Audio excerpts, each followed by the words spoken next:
ಕಬ್ಬು ಬೆಳೆಗಾರರ ಪ್ರತಿಭಟನೆ ಉತ್ತರ ಕರ್ನಾಟಕದಲ್ಲಿ ಬೆಳಗಾವಿ ಜಿಲ್ಲೆಯಲ್ಲಿ ಶುರುವಾಯಿತು. ಒಂದೊಂದೇ ಜಿಲ್ಲೆಗಳಿಗೆ ವ್ಯಾಪಿಸ್ತಾ ಇದೆ. 1 ಟನ್ಗೆ 3,500 ರೂಪಾಯಿ ಬೆಲೆ ಕೊಡಿ ಅಂತ ರೈತರ ಆಗ್ರಹ. ನನಗೆ ಮೊದಲು ಪ್ರಶ್ನೆ ಬಂದದ್ದು 3,500 1 ಟನ್ನಿಗೆ ಬೇಕು ಅಂತ ಕೇಳ್ತಿದ್ದಾರೆ. ಅಂದರೆ ಕಾಸ್ಟ್ ಆಫ್ ಪ್ರೊಡಕ್ಷನ್ ಎಷ್ಟು? 1 ಟನ್ ಬೆಳೆಯೋದಕ್ಕೆ ರೈತನಿಗೆ ಎಷ್ಟು ಖರ್ಚು ಬರುತ್ತೆ? ಒಂದು ಅಂಕಿಅಂಶದ ಪ್ರಕಾರ 3,390 ರೂಪಾಯಿ ತನಕ ಬರುತ್ತೆ 1 ಟನ್ ಬೆಳೆಯೋದಕ್ಕೆ. ಇನ್ನೊಂದು ಅಂಕಿಅಂಶ 2,700 ರೂಪಾಯಲ್ಲಿ 1 ಟನ್ ಬೆಳೆಯಬಹುದು ಅಂತ ಹೇಳ್ತಾರೆ. 2,700 ರೂಪಾಯಿ 1 ಟನ್ನಿಗೆ ಬೆಳೆಯಬಹುದು ಅಂತ ಹೇಳುವಂಥ ಲೆಕ್ಕಾಚಾರದಲ್ಲಿ ರೈತನ ಜಮೀನಿನ ಬೆಲೆ ಇರೋದಿಲ್ಲ. ಉದಾಹರಣೆಗೆ ಕರ್ನಾಟಕದಲ್ಲೆಲ್ಲೂ 20 ಲಕ್ಷ 15 ಲಕ್ಷ 20 ಲಕ್ಷಕ್ಕಿಂತ ಕಡಿಮೆ 1 ಎಕರೆಗೆ ಎಲ್ಲೂ ಜಮೀನು ಇದ್ದಂಗಿಲ್ಲಪ್ಪ. ಈಗ ನನ್ನ ಅಂದಾಜಿನ ಪ್ರಕಾರ 20 ಲಕ್ಷ ರೂಪಾಯಿ 1 ಎಕರೆ ಬೆಲೆ ಬಾಳುವ ಜಮೀನಿನಲ್ಲಿ ಒಬ್ಬ ರೈತ 5 ಎಕರೆ ಜಮೀನು ಇಟ್ಕೊಂಡು ಕಬ್ಬು ಬೆಳೀತಾ ಇದ್ದಾನೆ ಅಂದ್ಕೊಂಡ್ರೆ 1 ಕೋಟಿ ಆತನ ಮೂಲ ಬಂಡವಾಳ ಆಯ್ತು. ಅದಕ್ಕೆ 1 ಕೋಟಿ ಮೂಲ ಬಂಡವಾಳ. ಅದೇ 1 ಕೋಟಿಯನ್ನು ಆತ ಇನ್ಯಾವುದಾದ್ರೂ ಬಿಸ್ನೆಸ್ನಲ್ಲಿ ಹಾಕಿದ್ದರೆ ಬ್ಯಾಂಕಿನ ಬಡ್ಡಿನಾರು ಎಕ್ಸ್ಪೆಕ್ಟ್ ಮಾಡಬಹುದಾಗಿತ್ತ? ಅಥವಾ 1 ಕೋಟಿಯ ಜಮೀನನ್ನು ಮಾರಿ ಬ್ಯಾಂಕ್ನಲ್ಲಿ ಡೆಪಾಸಿಟ್ ಇಟ್ಟಿದ್ರೆ ಆತನಿಗೆ 6 ಲಕ್ಷನೋ 7 ಲಕ್ಷನೋ ತಿಂಗಳ 5 ವರ್ಷಕ್ಕೆ 6 ಲಕ್ಷನೋ 7 ಲಕ್ಷನೋ ಬಡ್ಡಿ ಬರ್ತಿತ್ತಲ್ರಿ. ಅದನ್ನು ಸೇರಿಸ್ಕೋಬೇಕಲ್ಲ. ಹಂಗೆ ಸೇರಿಸ್ಕೊಂಡು ಲೆಕ್ಕ ಹಾಕಿದ್ರೆ ನಿಜವಾದ ಕಾಸ್ಟ್ ಆಫ್ ಪ್ರೊಡಕ್ಷನ್ ಬರುತ್ತೆ.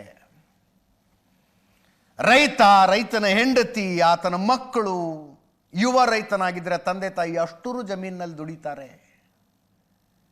ಆ ಅಷ್ಟು ಜನ ಇನ್ನೇನಾದ್ರು ಸಣ್ಣ ಪುಟ್ಟ ನೌಕರಿ ಮಾಡಿದ್ರು ತಿಂಗಳಿಗೆ ಎಷ್ಟು ಗಳಿಸ್ತಾ ಇದ್ರು? ಅದನ್ನು ಸೇರಿಸ್ಬೇಕಲ್ಲ ಕಾಸ್ಟ್ ಆಫ್ ಪ್ರೊಡಕ್ಷನ್ನಲ್ಲಿ. ಅದನ್ನೆಲ್ಲ ಸೇರಿಸಿದ್ರೆ ಐ ಥಿಂಕ್ 3,390 ರೂಪಾಯಿಯ ಲೆಕ್ಕಾಚಾರನೇ ಕರೆಕ್ಟ್ ಇದೆ. ರೈತರು ಕೇಳ್ತಾ ಇರೋದು 3,500 ರೂಪಾಯಿ. 3,500 ರೂಪಾಯಿ 1 ಟನ್ನಿಗೆ ನಮಗೆ ಬೆಲೆ ಕೊಡಿ ಅಂತ. ಇದು ನಮ್ಮಲ್ಲಿ ಮಾತ್ರ ಇರುವ ದುರಂತ. ಇನ್ನೇನು ಉತ್ಪಾದನೆ ಮಾಡುವವರು ಕೂಡ ತಾವು ಉತ್ಪಾದಿಸಿದ ವಸ್ತುಗೆ ಬೆಲೆ ಎಷ್ಟು ಅಂತ ಕೇಳ್ಕೊಂಡು ಬೀದಿಗಿಳಿಯುವಂಥ ಸನ್ನಿವೇಶ ಇಲ್ಲ.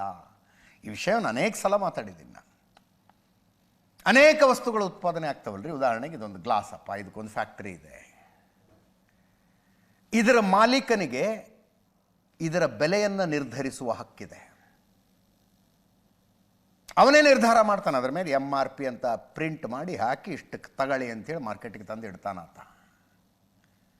ಪ್ರತಿಯೊಬ್ಬ ಉತ್ಪಾದಕನಿಗೂ ಅದರ ಅಧಿಕಾರ ಇದೆ, ರೈತನಿಗಿಲ್ಲ. ಆತ ಬೆಳಿಬೇಕು, ಇನ್ಯಾರೋ ಅದರ ಬೆಲೆಯನ್ನು ನಿರ್ಧರಿಸಬೇಕು. ಈಗ ಕೇಳ್ತಾ ಇದ್ದಾರೋ ಫ್ಯಾಕ್ಟ್ರಿಯವರು ಬೆಲೆ ನಿರ್ಧಾರ ಮಾಡಿ 3,500 ನಮಗೆ ರೇಟ್ ಕೊಡಿ ಅಂತ. ಬೆಳಗಾವಿಯಲ್ಲಿ ಶುರುವಾದಂಥ ಪ್ರತಿಭಟನೆ ವಿಜಯಪುರ, ಬಾಗಲಕೋಟೆ ಜಿಲ್ಲೆಗಳಿಗೆ ಹರಡಿಕೊಂಡಿದೆ.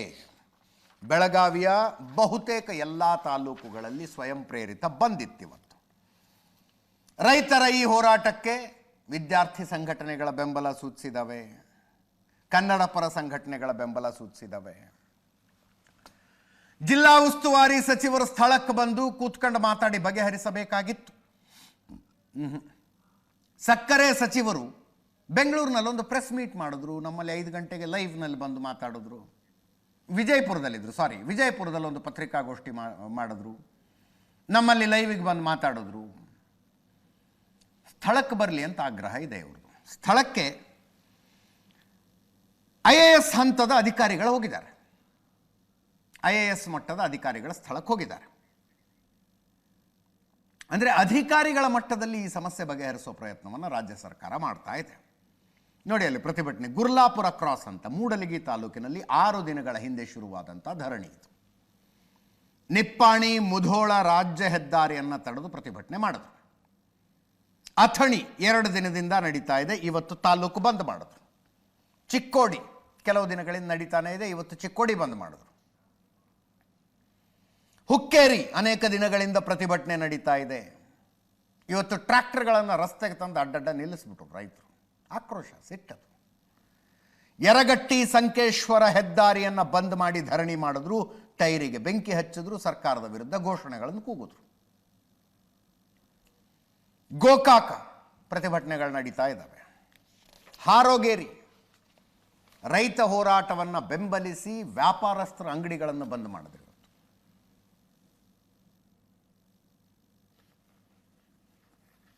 ವಿಜಯಪುರದಲ್ಲಿ ಗಾಂಧಿ ಚೌಕ್ನಿಂದ DC ಕಚೇರಿಯ ತನಕ ದೊಡ್ಡ ಪ್ರತಿಭಟನಾ ಮೆರವಣಿಗೆ ಆಯಿತು. ಒಬ್ಬ ರೈತ ಕುಸಿದು ಬಿದ್ದ, ಸಾಯಬಣ್ಣ ಅಂಗಡಿ ಅಂತ. ನೆನ್ನೆ DC ಸಂಧಾನ ಸಭೆ ಮಾಡಿದ್ರು, ಉಪಯೋಗ ಆಗಲಿಲ್ಲ, ಸಂಧಾನ ಸಭೆ ವಿಫಲ ಆಗಿದೆ. ಬಾಗಲಕೋಟೆಯಲ್ಲಿ ಭಾರತೀಯ ಕಿಸಾನ್ ಸಂಘ ಪ್ರತಿಭಟನೆ ನಡೆಸಿತು. ಕಳೆದ ವರ್ಷ 3200 ರೂಪಾಯಿ ಕೊಟ್ಟಿದ್ದಾರಂತೆ, ಈ ಸಲ 300 ರೂಪಾಯಿ ಜಾಸ್ತಿ ಕೇಳ್ತಿದ್ದಾರೆ ರೈತರು, 300 ರೂಪಾಯಿ. ಕೇಂದ್ರ ಸರ್ಕಾರ FRP ಒಂದನ್ನು ನಿಗದಿ ಮಾಡಿದೆ, ಫೇರ್ ಆ್ಯಂಡ್ ರೆಮ್ಯುನರೇಟಿವ್ ಪ್ರೈಸ್ ಅಂತ ಕರೀತಾರೆ. FRP 3291ರಿಂದ 4339 ತನಕ ರೇಟ್ ಅದು. ಈ ರೇಟನ್ನು ರೈತರು ಒಪ್ತಾ ಇಲ್ಲ. ಇದರಲ್ಲಿ ಒಂದು ಕ್ಯಾಚ್ ಇದೆ. FRP ಅನ್ನೋದು ಕಟಾವು ಮತ್ತು ಸಾಗಾಣಿಕೆ ಬೆಲೆಯನ್ನು ಸೇರಿಸಿಕೊಂಡಿರೋದು. ಕಬ್ಬು ನೀವು ರೈತರಿಗೆ ಈ ಬೆಲೆ ಕೊಟ್ಟು ಅವ್ರ ಜಮೀನಿನಿಂದ ನಾವು ಕಬ್ಬು ತಗೊಂಡು ಬರ್ತೀವಿ ಅಂತ ಫ್ಯಾಕ್ಟ್ರಿಯವ್ರು ಹೇಳ್ಬಿಟ್ರೆ ರೈತರು ಓಕೆ ಇರ್ತಾರೆ. ಅದಕ್ಕೆ ಫ್ಯಾಕ್ಟ್ರಿ ಈ ಬೆಲೆ ಕೊಡುತ್ತೆ, ಆದರೆ ಜಮೀನಿನಲ್ಲಿದ್ದ ಕಬ್ಬನ್ನು ಕಟಾವು ಮಾಡಿ ಅದನ್ನು ಲಾರಿಗೆ ಲೋಡ್ ಮಾಡ್ಕೊಂಡು ಫ್ಯಾಕ್ಟ್ರಿ ತನಕ ತಂದಿದ್ದಕ್ಕೆ 1 ಟನ್ನಿಗೆ 700, 800, 900 ರೂಪಾಯಿ ಕಟ್ ಮಾಡಿಬಿಡ್ತಾರೆ. ಆವಾಗ ರೈತನಿಗೆ ಸಿಗೋ ರೇಟ್ ಎಷ್ಟು? ಅಬ್ಜೆಕ್ಷನ್ ಇರೋದು ಅದರ ಬಗ್ಗೆ. ರೈತರು ಈ FRPಯನ್ನು ಒಪ್ಪಿಕೊಂಡಿಲ್ಲ. ಕೇಂದ್ರ ಸರ್ಕಾರ ಫಿಕ್ಸ್ ಮಾಡಿದ ಕನಿಷ್ಠ ದರಕ್ಕೆ ನಮ್ಮ ಒಪ್ಪಿಗೆ ಇಲ್ಲ ಅಂತಾರವ್ರು. 1 ಟನ್ನಿಗೆ 3,500 ಅವರ ಅಂದ್ರೆ 3,500 ರೈತರ ಕೈಗೆ ಸಿಗಬೇಕದು. ಕಳೆದ ಬಾರಿಯ ಬಿಲ್ ಇನ್ನೂ ಬಾಕಿ ಇದೆ, ಅದು ಪಾವತಿ ಆಗಬೇಕು. 2 ಕಂತುಗಳಲ್ಲಿ ಬಿಲ್ ಪಾವತಿ ಆಗಿಬಿಡಬೇಕು. ಹಂಗಾಮು ಆರಂಭಕ್ಕೆ ಮೊದಲೇ ಪ್ರತಿ ವರ್ಷ ದರ ಫಿಕ್ಸ್ ಮಾಡಬೇಕು. ಕಬ್ಬಿನ ಉಪ ಉತ್ಪನ್ನಗಳ ಲಾಭದ ಪಾಲು ರೈತರಿಗೂ ಸಿಗಬೇಕು. ಇಷ್ಟು ಬೇಡಿಕೆಗಳಿದಾವೆ. ಒಂದ್ಸಲ ಕೇಳಿಸ್ಕೊಳ್ಳಿ. ಒಂದು ಕಬ್ಬಿಗೆ ಬೆಲೆ ಹೆಂಗೆ ತಗೋಬೇಕಾಗೈತೆ ಅಂದರೆ ಹೋರಾಟ ಮಾಡಿ ತಗೋದಾಗೈತೆ. ನಾವ್ಯಾಕ್ರಿ ಜನಪ್ರತಿನಿಧಿಗಳನ್ನ ಆರಿಸಿ ಕಳಿಸ್ಬೇಕು, MLA MP ಗಳನ್ನ? ಅವ್ರು ಮಾಡೋ ಕರ್ತವ್ಯ ಇದೆ. ನಾವು ಎಲ್ಲ ಮನೆ ಕೆಲಸ ಬಿಟ್ಟು ಬಂದು ನಿಂದ್ರುವಂಥದ್ದಲ್ಲ ನಮ್ದು. ಯಾಕಂದ್ರೆ ನಾವು ರೈತರು 108 ಕೆಲಸ ಇರ್ತಾವೆ ಮನ್ಯಾಗ. ಎಲ್ಲ ದೇಶದ ಜಗತ್ತಿನ ಜನರಿಗೆ ಅನ್ನ ನೀಡ್ಬೇಕು ನಾವು. ಅದನ್ನು ಬಿಟ್ಟು ನಾವೇ ಪ್ರತಿ ವರ್ಷ ಬಂದು ಹೋರಾಟ ಮಾಡೋದು ಯಾವ ನ್ಯಾಯ ಹೇಳ್ರಿ? ನಮ್ಮ ರೈತರದ ಇದೊಂದು ದುರ್ದೈವ ಅನ್ನೋದು. ಯಾಕಂದ್ರೆ ಈ ಜಿಲ್ಲಾಡಳಿತಕ್ಕೆ ಕಣ್ಣ ಮೂಗ ಬಾಯಿ ಇಲ್ಲ. ಇದಕ್ಕೆ ಯಾರು ನಿಷ್ಕ್ರಿಯಗೊಂಡೈತಿ ಇದು ಜಿಲ್ಲಾಡಳಿತ ಮತ್ತು ಸರ್ಕಾರ. ಅದ್ರಾಗ ಕೃಷಿ ಮಂತ್ರಿ ಅದಾನ ಅವ ಶಿವಾನಂದ ಪಾಟೀಲ, ಅವ ಸಕ್ಕರೆ ಸಚಿವ ಅದಾನ. ಸಕ್ಕರೆ ಸಚಿವ ನಾಲಾಯಕ ಸಚಿವ ಅವ. ಕಾಳಗಕ್ಕಾಗಿ ಇವತ್ತು ರೈತರನ್ನ ನಿರ್ಲಕ್ಷ್ಯ ಮಾಡ್ತಾ ಇದ್ದಾರೆ ಅಂತ ನನಗೆ ಅನಿಸುತ್ತೆ. ನಾ ಮುಖ್ಯಮಂತ್ರಿ, ನೀ ಮುಖ್ಯಮಂತ್ರಿ, ಏನಿದೆ ಇದರೊಳಗೆ ಅಂತನ್ನುವಂಥದ್ದು ನಮಗೆ ಕೆಟ್ಟ ಅನಿಸುತ್ತೆ. ರೈತ 5-6 ದಿವಸ ಆತು ಇವತ್ತು ಗುರ್ಲಾಪುರದಾಗ ಕೊಟ್ಟು ಒಬ್ಬರ ಮಿನಿಸ್ಟರ್ ಬಂದು ಏನಪ್ಪ ನೀವು ಇಷ್ಟು ಕೊಡ್ತೇವೆ ಅಂತೇಳಿ ಹೇಳುವಂಥ ಸೌಜನ್ಯ ಇಲ್ಲಪ್ಪ ಅಂತಂತಂದ್ರೆ ಇದು ನಾವು ಎದರಲ್ಲೇ ಹೇಳಬೇಕು, ಹೆಂಗೆ ಹೇಳಬೇಕು ಅನ್ನುವಂಥದ್ದು ರೈತರಿಗೆ ಕಿಚ್ಚು ಎಬ್ಸಾಕತ್ತಾರೋ. ತಾವು ಹೇಳಿ ಕಾರ್ಖಾನೆ ಮಾಲೀಕರ ನಮ್ಮ ರೈತರ ಕಲೆ ನಾವು ಯಾವಾಗೂ ಬೇಯುವಂಥ ಶಬ್ದ ಅಲ್ಲ. ನಮ್ಮ ಮನೆಗೆ ಬಂದರೆ ಯಾರಿಗೋ ಎಳ್ನೀರು ಕೊಡೋ ಮಂದಿ ನಾವು. ದಯವಿಟ್ಟು ನಮ್ಮನ್ನ ಬೇಯಕ್ಕೆ ಹಚ್ಚಬೇಡ್ರಿ. ಕಾರ್ಖಾನೆ ನಮ್ಮ ಅದಾವ. ನಮ್ಮ ಸಂಬಂಧ ನೀವು ಕೂಡ ಕಾರ್ಖಾನೆ ಕಟ್ಟಿರಿ, ಬಂಡವಾಳ ಹಾಕಿರಿ, ನೀವೆಲ್ಲ ಉದ್ಧಾರ ಆಗಿರಿ, ಶ್ರೀಮಂತರಾಗಿರಿ. ನಾವು ಹಾಳಾಗತ್ತು, ನಮ್ಮನ್ನ ಹಾಳು ಮಾಡಬೇಡ್ರಿ. ರೊಕ್ಕ ಯಾರು ರಾಜಕಾರಣದವ್ರು ಬಂದಿಲ್ರಿ. 3,500 ರೂಪಾಯಿ ಆಗುತ್ತಾನ ಯಾರು ರೈತರನ್ನ ಕೈಲಿದೆ ಹೇಳಂಗಿಲ್ರಿ. ಹಾವೇ ರೋಡ್ಗೆ ಹೋಗಾಕಾದ್ರು ಹೆಸರಿ, ಏನು ಮಾಡೋಕ್ಕಾದ್ರು ಹೆಸರು ಐತ್ರಿ. ನಾವು ದುಡ್ದ ರೈತರ ನಮಗೆ ಕೇಳತ್ತಿದ್ರಿ, ಅವ್ರ ಇತರ ನಾವೇನು ಕೇಳತ್ತಿಲ್ಲ. ನಮಗೇನು ಗೊಬ್ಬರ ರೇಟ್ ಮಧ್ಯಾಹ್ನ ವರ್ಷದ ಗೊಬ್ಬರ ರೇಟ್ ಉಳ್ದೈತೋ, ಎತ್ತರ ರೇಟ್ ಉಳ್ದೈತ್ರಿ. ಒಂದು DAP ತೊಗೋಬೇಕಾದ್ರೆ ಕಂಡಾಬಿಟ್ಟು ರೇಟ್ ಆಗೈತಿಲ್ಲ ರೀ. ಒಂದು DAP ತೊಗೋಬೇಕು ಏನು ಕಮ್ಮಿ ಐತ್ರಿ. ಈಗ ಅವ್ರದಾದ ಎಲ್ಲ ಥರ ಏರಿಸ್ತಾರೆ ರೀ. ರೈತರು ಅಂದ್ರೆ ಯಾಕಿದ್ದಾಗ ಹೋದ ವರ್ಷ ಗೊಂಜಾಳ ಬಿಲ್ಲ 2,200 ಇತ್ತ, ಈ ವರ್ಷ 1,600 ತಂದಾರ. ಎಲ್ಲ ಅವ್ರ ಇಲೆಕ್ಷನ್ದವ್ರದ ಪೇಟೆದವ್ ಎಲ್ಲ ಅವ್ರನ್ನ ಅದಾವ್ರಿ. ಈಗ ನಾವು ಹಾವೇ ರೋಡ್ಗೆ ಹೋಗೋಕ್ಕಾದ್ರು ಸಿದ್ಧ ರೀ. ಇದು 3,500 ರೂಪಾಯಿ ಕೊಡ್ತನಕ ಈ ಹೋರಾಟ ನಡೀದೋಡ್ರಿ. ನಾನು ಬಂದು 10 ವರ್ಷ ಆಯ್ತು, ಆದ್ರೆ ಇನ್ನೂವರೆಗೆ ರೈತನ ಮಗ ಆಗಿ ಇನ್ನೂವರೆಗೆ ಯಾರಿಗೇನು ಕೊಟ್ಟಿಲ್ಲ ಇವ್ರ. ಇನ್ನಾದ್ರೂ ಇನ್ನು ಕೊಡ್ಲಿಲ್ಲ ಅಂದ್ರೆ ನೇಪಾಳದಾಗ ನಾವು ಏನು ಮಾಡಿದ್ವಿ, ನೇಪಾಳ ಅಡ್ಡಾಡಿ ಬಂದಾನಿ, ನೇಪಾಳದ ಒಂದು ಉಲ್ಟಾ ಏನು ಮಾಡಿದಿಲ್ಲ, ಆ ಮಾಡುವಂತ ಕೆಪಾಸಿಟಿ ನಮ್ಮ ರೈತರ ಐತಿ. ರೈತರಿಗೆ ಪ್ರತಿಯೊಂದು ವಿಷಯದಲ್ಲಿ ರೈತರಿಗೆ ಮೋಸ ಆಗ್ತದ. ನಾವು ರೈತರ ಮಕ್ಕಳೇ ಅಂತ ಅಂತಾರ. ಸರ್ಕಾರನೇ ಯಾಕೆ ಬೈತಾರೆ ಇವರು ಅನ್ನೋದೊಂದು ಪ್ರಶ್ನೆ ಬರ್ಬೋದು. ಶುಗರ್ ಫ್ಯಾಕ್ಟ್ರಿಗಳಿರ್ತವೆ, ರೈತರು ಬೆಳೀತಾರೆ. ಶುಗರ್ ಫ್ಯಾಕ್ಟ್ರಿಗಳವರು ರೈತರಿಂದ ಕಬ್ಬು ತಗೊಂಡು ಹೋಗಿ ಸಕ್ಕರೆ ಮಾಡ್ತಾರೆ. ಶುಗರ್ ಫ್ಯಾಕ್ಟ್ರಿಗಳು ರೈತರಿಗೆ ದುಡ್ಡು ಕೊಡ್ತಾರೆ. ಸರ್ಕಾರನೇ ಯಾಕೆ ಬೈತಾರೆ ಅಂತ ಪ್ರಶ್ನೆ ಅನೇಕರಿಗೆ ಬರಬಹುದು. ರಾಜ್ಯದಲ್ಲಿ 59 ಪ್ರೈವೇಟ್ ಶುಗರ್ ಫ್ಯಾಕ್ಟ್ರಿಗಳಿದ್ದಾವೆ. ಕೋಆಪರೇಟಿವ್ ಫ್ಯಾಕ್ಟ್ರಿಗಳು 12. ಕೋಆಪರೇಟಿವ್ ಫ್ಯಾಕ್ಟ್ರಿಗಳನ್ನು ಪ್ರೈವೇಟ್ ಪೀಪಲ್ಗೆ ಕಾಂಟ್ರಾಕ್ಟ್ ಮೇಲೆ ಕೊಟ್ಟು ಬಿಟ್ಟಿದ್ದಾರೆ. ಅಂಥ ಫ್ಯಾಕ್ಟ್ರಿಗಳು 9. ಸಾರ್ವಜನಿಕ ಸಕ್ಕರೆ ಫ್ಯಾಕ್ಟ್ರಿ 1. ಇಷ್ಟು ಫ್ಯಾಕ್ಟ್ರಿಗಳಿದ್ದಾವೆ. ಈ ಫ್ಯಾಕ್ಟ್ರಿಗಳು ರೈತರ ಜೊತೆ ಕಾಂಟ್ರಾಕ್ಟ್ ಬೇಸ್ ಮೇಲೆ ಕಬ್ಬನ್ನು ಬೆಳೆದು ಅವರಿಂದ ಖರೀದಿ ಮಾಡ್ತಾರೆ. ಕಬ್ಬು ಖರೀದಿ ಮಾಡೋದು ಅವರು. FRP ಒಂದು ರೇಟನ್ನು ಕೇಂದ್ರ ಸರ್ಕಾರ ನಿಗದಿ ಮಾಡುತ್ತೆ, ಫೇರ್ ಆ್ಯಂಡ್ ರೆಮ್ಯುನರೇಟಿವ್ ಪ್ರೈಸ್. ಅದಕ್ಕಿಂತ ಕಡಿಮೆಗೆ ತಗೊಳ್ಳಂಗಿಲ್ಲ ಅಂತ. ಆ FRP ವೈಜ್ಞಾನಿಕವಾಗಿಲ್ಲ ಅನ್ನುವಂಥದ್ದು ರೈತರ ಆಕ್ರೋಶ. ರೈತರ ಆಕ್ರೋಶ ಇರೋದು ಅದಕ್ಕೆ. ಸರ್ಕಾರನ ಯಾಕೆ ಬೈತಾರೆ? ಯಾಕೆ ಅಂದರೆ ಬಹುತೇಕ ಶುಗರ್ ಫ್ಯಾಕ್ಟ್ರಿಗಳಿದಾವಲ್ಲ, ಅವನ್ನೆಲ್ಲ ರಾಜಕಾರಣಿಗಳೇ ನಡೆಸೋದು. ಅವ್ರವೇ ಫ್ಯಾಕ್ಟ್ರಿಗಳವು. ಖಾಸಗಿ ವ್ಯಕ್ತಿಗಳು, ಸರ್ಕಾರಕ್ಕೆ ಸಂಬಂಧ ಇಲ್ಲದೆ ಇರುವಂಥವ್ರದ್ದು ಫ್ಯಾಕ್ಟ್ರಿ ಆಗಿದ್ದರೆ ಓಟಿನ ಲೆಕ್ಕಾಚಾರಕ್ಕಾದರೂ ರೈತರ ಪರವಾಗಿ ಸರ್ಕಾರ ನಿಂತ್ಕೊಳ್ತಿತ್ತು ಅನ್ನೋದು ರೈತರಿಗೆ ಸಿಟ್ಟು. ಕಾಂಗ್ರೆಸ್ ಸರ್ಕಾರ ಒಂದೇ ಅಂತಲ್ಲ, ಒಟ್ಟಾರೆ ಯಾವ ಸರ್ಕಾರ ಬಂದರೂ ರೈತನಿಗೆ ಆಗೋದು ಅನ್ಯಾಯನೇ. ಉದಾಹರಣೆಗೆ ಹೇಳ್ತೀನಿ ನೋಡಿ, ಬೆಳಗಾವಿ ಜಿಲ್ಲೆದೆ ಒಂದು ಲೆಕ್ಕ ಇದೆ. ಇಲ್ಲಿ ಸತೀಶ್ ಜಾರಕಿಹೊಳಿ ಅವ್ರದ್ದು 2 ಫ್ಯಾಕ್ಟ್ರಿ ಇದೆ. ರಮೇಶ್ ಜಾರಕಿಹೊಳಿ ಅವ್ರದ್ದು 1, ಬಾಲಚಂದ್ರ ಜಾರಕಿಹೊಳಿ ಅವ್ರದ್ದು 1, ಲಕ್ಷ್ಮೀ ಹೆಬ್ಬಾಳ್ಕರ್ದೊಂದು, ಚಂದ್ರರಾಜ್ ಹಟ್ಟಿಹೊಳಿದೊಂದು, ಕತ್ತಿ ಕುಟುಂಬದ್ದು ಒಂದಿದೆ, ಸೌದಿ ಕುಟುಂಬದ್ದು 1 ಫ್ಯಾಕ್ಟ್ರಿ, ಜೊಲ್ಲೆ ಫ್ಯಾಮಿಲಿದು 1, ವಿಠ್ಠಲ್ ಹಲಗೇಕರ್ MLA ಅವ್ರದ್ದು 1 ಫ್ಯಾಕ್ಟ್ರಿ ಇದೆ, ಪ್ರಭಾಕರ್ ಕೋರೆ ಅವ್ರದ್ದು 3 ಫ್ಯಾಕ್ಟ್ರಿ, ಶ್ರೀಮಂತ ಪಾಟೀಲ್ರದ್ದು 3 ಫ್ಯಾಕ್ಟ್ರಿ, ಮಹಾದೇವಪ್ಪ ಯಾದವಾಡದು 1 ಫ್ಯಾಕ್ಟ್ರಿ ಇದೆ. ಎಲ್ಲ ಪಕ್ಷದ ರಾಜಕಾರಣಿಗಳು ಕೂಡ ಒಂದೊಂದು ಶುಗರ್ ಫ್ಯಾಕ್ಟ್ರಿ ಇಟ್ಕೊಂಡಿದ್ದಾರೆ. ನೀವು ಯಾವ ಜಿಲ್ಲೆಗೆ ಹೋದರೂ ಇದು ನಿಜಾನೇ. ಬಾಗಲಕೋಟೆ ಜಿಲ್ಲೆದು ನಿಮ್ಗೆ ಹೇಳಿದ್ರೆ ನಿರಾಣಿ ಅವರ ಫ್ಯಾಕ್ಟ್ರಿಗಳ ಲಿಸ್ಟೇ ಹೇಳ್ಬಿಡ್ತೀನಿ ನಾನು. ಶಾಮನೂರು ಶಿವಶಂಕರಪ್ಪನವರು ಅಲ್ಲೋಗಿ ಫ್ಯಾಕ್ಟ್ರಿ ಮಾಡಿದ್ದಾರೆ. ತಮಿಳುನಾಡಿನ ಯಾರೋ ರಾಜಕಾರಣಿ ಬಂದು, ಮಹಾರಾಷ್ಟ್ರದ ರಾಜಕಾರಣಿ ಒಬ್ಬರು ಬಂದು ಮಾಡಿದ್ದಾರೆ. ಮುರುಗೇಶ್ ನಿರಾಣಿ ಅವ್ರದ್ದು ಸುಮಾರಿದೆ, ಜಗದೀಶ್ ಗುಡುಗುಂಟಿ ಅವ್ರದ್ದು 1. ಹೀಗೆ ರಾಜಕಾರಣಿಗಳ ಫ್ಯಾಕ್ಟ್ರಿಗಳು. ಸರ್ಕಾರ ಆ ರಾಜಕಾರಣಿಗಳ ಹಿತಾಸಕ್ತಿ ಕಾಪಾಡುತ್ತೆ ಅನ್ನೋದು ರೈತರಿಗೆ ಸಿಟ್ಟು. ಸುಮ್ಮನೆ ಒಂದು ರಫ್ ಲೆಕ್ಕಾಚಾರ ಇದೆ. 1 ಟನ್ ಕಬ್ಬನ್ನು ಒಂದು ಫ್ಯಾಕ್ಟ್ರಿ ತಗೊಂಡು ಅದರಿಂದ ಏನೇನು ಉತ್ಪಾದನೆ ಮಾಡುತ್ತೆ, ಎಷ್ಟೆಷ್ಟು ಉತ್ಪಾದನೆ ಮಾಡುತ್ತೆ ಅಂತ. 1 ಟನ್ ಕಬ್ಬನ್ನು ರೈತ ಫ್ಯಾಕ್ಟ್ರಿ ಕಳಿಸಿದ್ರೆ ಸಕ್ಕರೆ ತಯಾರಾಗುತ್ತೆ. ಅದರಲ್ಲಿ 120 kg ಸಕ್ಕರೆ ರೆಡಿ ಆಗುತ್ತಂತೆ. ಆನ್ ಆ್ಯನ್ ಆವ್ರೇಜ್ ಇದನ್ನ ಅಕ್ಯುರೇಟ್ ಗ್ರಾಮ್ ಲೆಕ್ಕದ ಪ್ರಕಾರ ಅಂತ ಇಟ್ಕೋಬೇಡಿ, ಸುಮ್ಮನೆ ರಫ್ ಲೆಕ್ಕಾಚಾರ. ಪ್ರತಿ ಕೆಜಿಗೆ 45 ಅಪ್ಪರ್ ಹ್ಯಾಂಡ್ ಹಾಕ್ಕೊಂಡಿದ್ದೀವಿ. ಜಾಸ್ತಿ ಅಂದರೆ ಅಪ್ ಟು ಅಲ್ಲಿ ತನಕ 5,400 ರೂಪಾಯಿ ಸಕ್ಕರೆಯಿಂದ ಬಂತು. ಮೊಲಾಸಸ್ ತಯಾರಾಗುತ್ತೆ 50 ಲೀಟ್ರು, 100 ರೂಪಾಯಿಗೆ 1 ಲೀಟ್ರ್ ಮೊಲಾಸಸ್ ಇದೆ. 50 ಲೀಟ್ರಿಗೆ 5,000 ರೂಪಾಯಿ ಆಯಿತು. 40 ಲೀಟ್ರ್ ಎಥನಾಲ್ ತಯಾರಾಗುತ್ತೆ, 69 ರೂಪಾಯಿ ಪ್ರತಿ ಲೀಟ್ರ್ ಎಥನಾಲ್ ರೇಟು, 2,760 ರೂಪಾಯಿ ಆಯಿತು. ವಿದ್ಯುತ್ ಉತ್ಪಾದನೆ ಆಗುತ್ತೆ 160 ಕಿಲೋವ್ಯಾಟ್ ಅಂತೆ, 6 ರೂಪಾಯಿ ಯೂನಿಟ್ ಅಂತೆ, 960 ರೂಪಾಯಿ.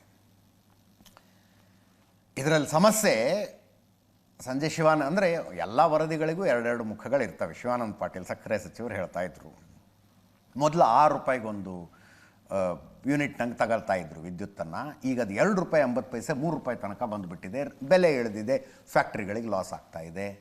ಎಥನಾಲು ಮುಂಚೆ 100 ಲೀಟ್ರ್ ಎಥನಾಲ್ ಉತ್ಪಾದನೆ ಮಾಡಿ ಅಂತ ಕೇಂದ್ರ ಸರ್ಕಾರ ಹೇಳಿದ್ರೆ ಈಗ 30 ಲೀಟ್ರ್ ಅಷ್ಟೇ ಮಾಡಿ ಅಂತಾರೆ.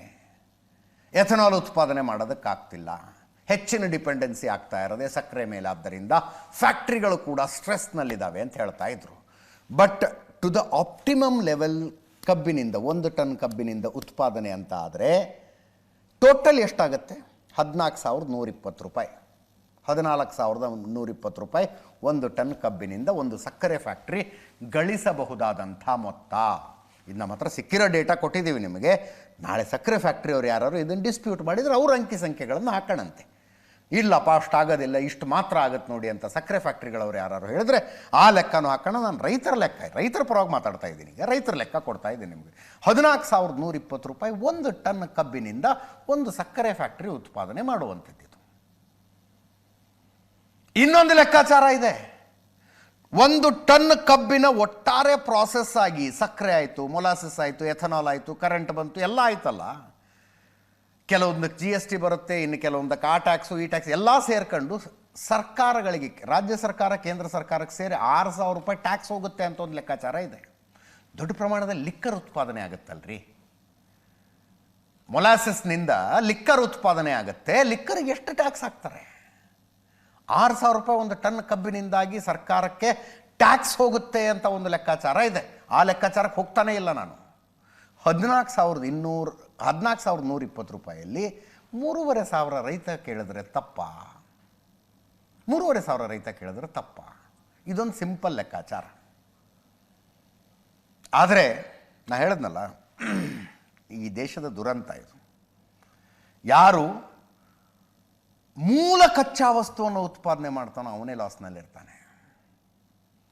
ರೈತನಿಗೆ ಕಬ್ಬಿಗೆ ಸರಿಯಾಗಿ ಬೆಲೆ ಸಿಗ್ತಿಲ್ಲ, ಸರ್ಕಾರ ಹೇಳೋದು ಕೇಳಿದ್ರೆ ಸಕ್ಕರೆ ಫ್ಯಾಕ್ಟ್ರಿಗಳ ಲಾಭದಲ್ಲಿಲ್ಲ, ನಾವು ನೋಡಿದ್ರೆ ಸಕ್ಕರೆ ರೇಟ್ ಕಡಿಮೆ ಆಗ್ತಿಲ್ಲ. ಮತ್ತು ಎಲ್ಲೋಗ್ತಾ ಇದೆ ದುಡ್ಡು? ಉತ್ತರ ಕೊಡುವಂಥವರು ಹತ್ತಿರದಲ್ಲೆಲ್ಲೂ ಕಾಣುತ್ತಿಲ್ಲ. ಸರ್ಕಾರದ ವಿರುದ್ಧ ಪ್ರತಿಭಟನೆ, ವಿಪಕ್ಷಗಳು ಪ್ರತಿಭಟನೆಗೆ ಬೆಂಬಲ ಕೊಡ್ತವೆ.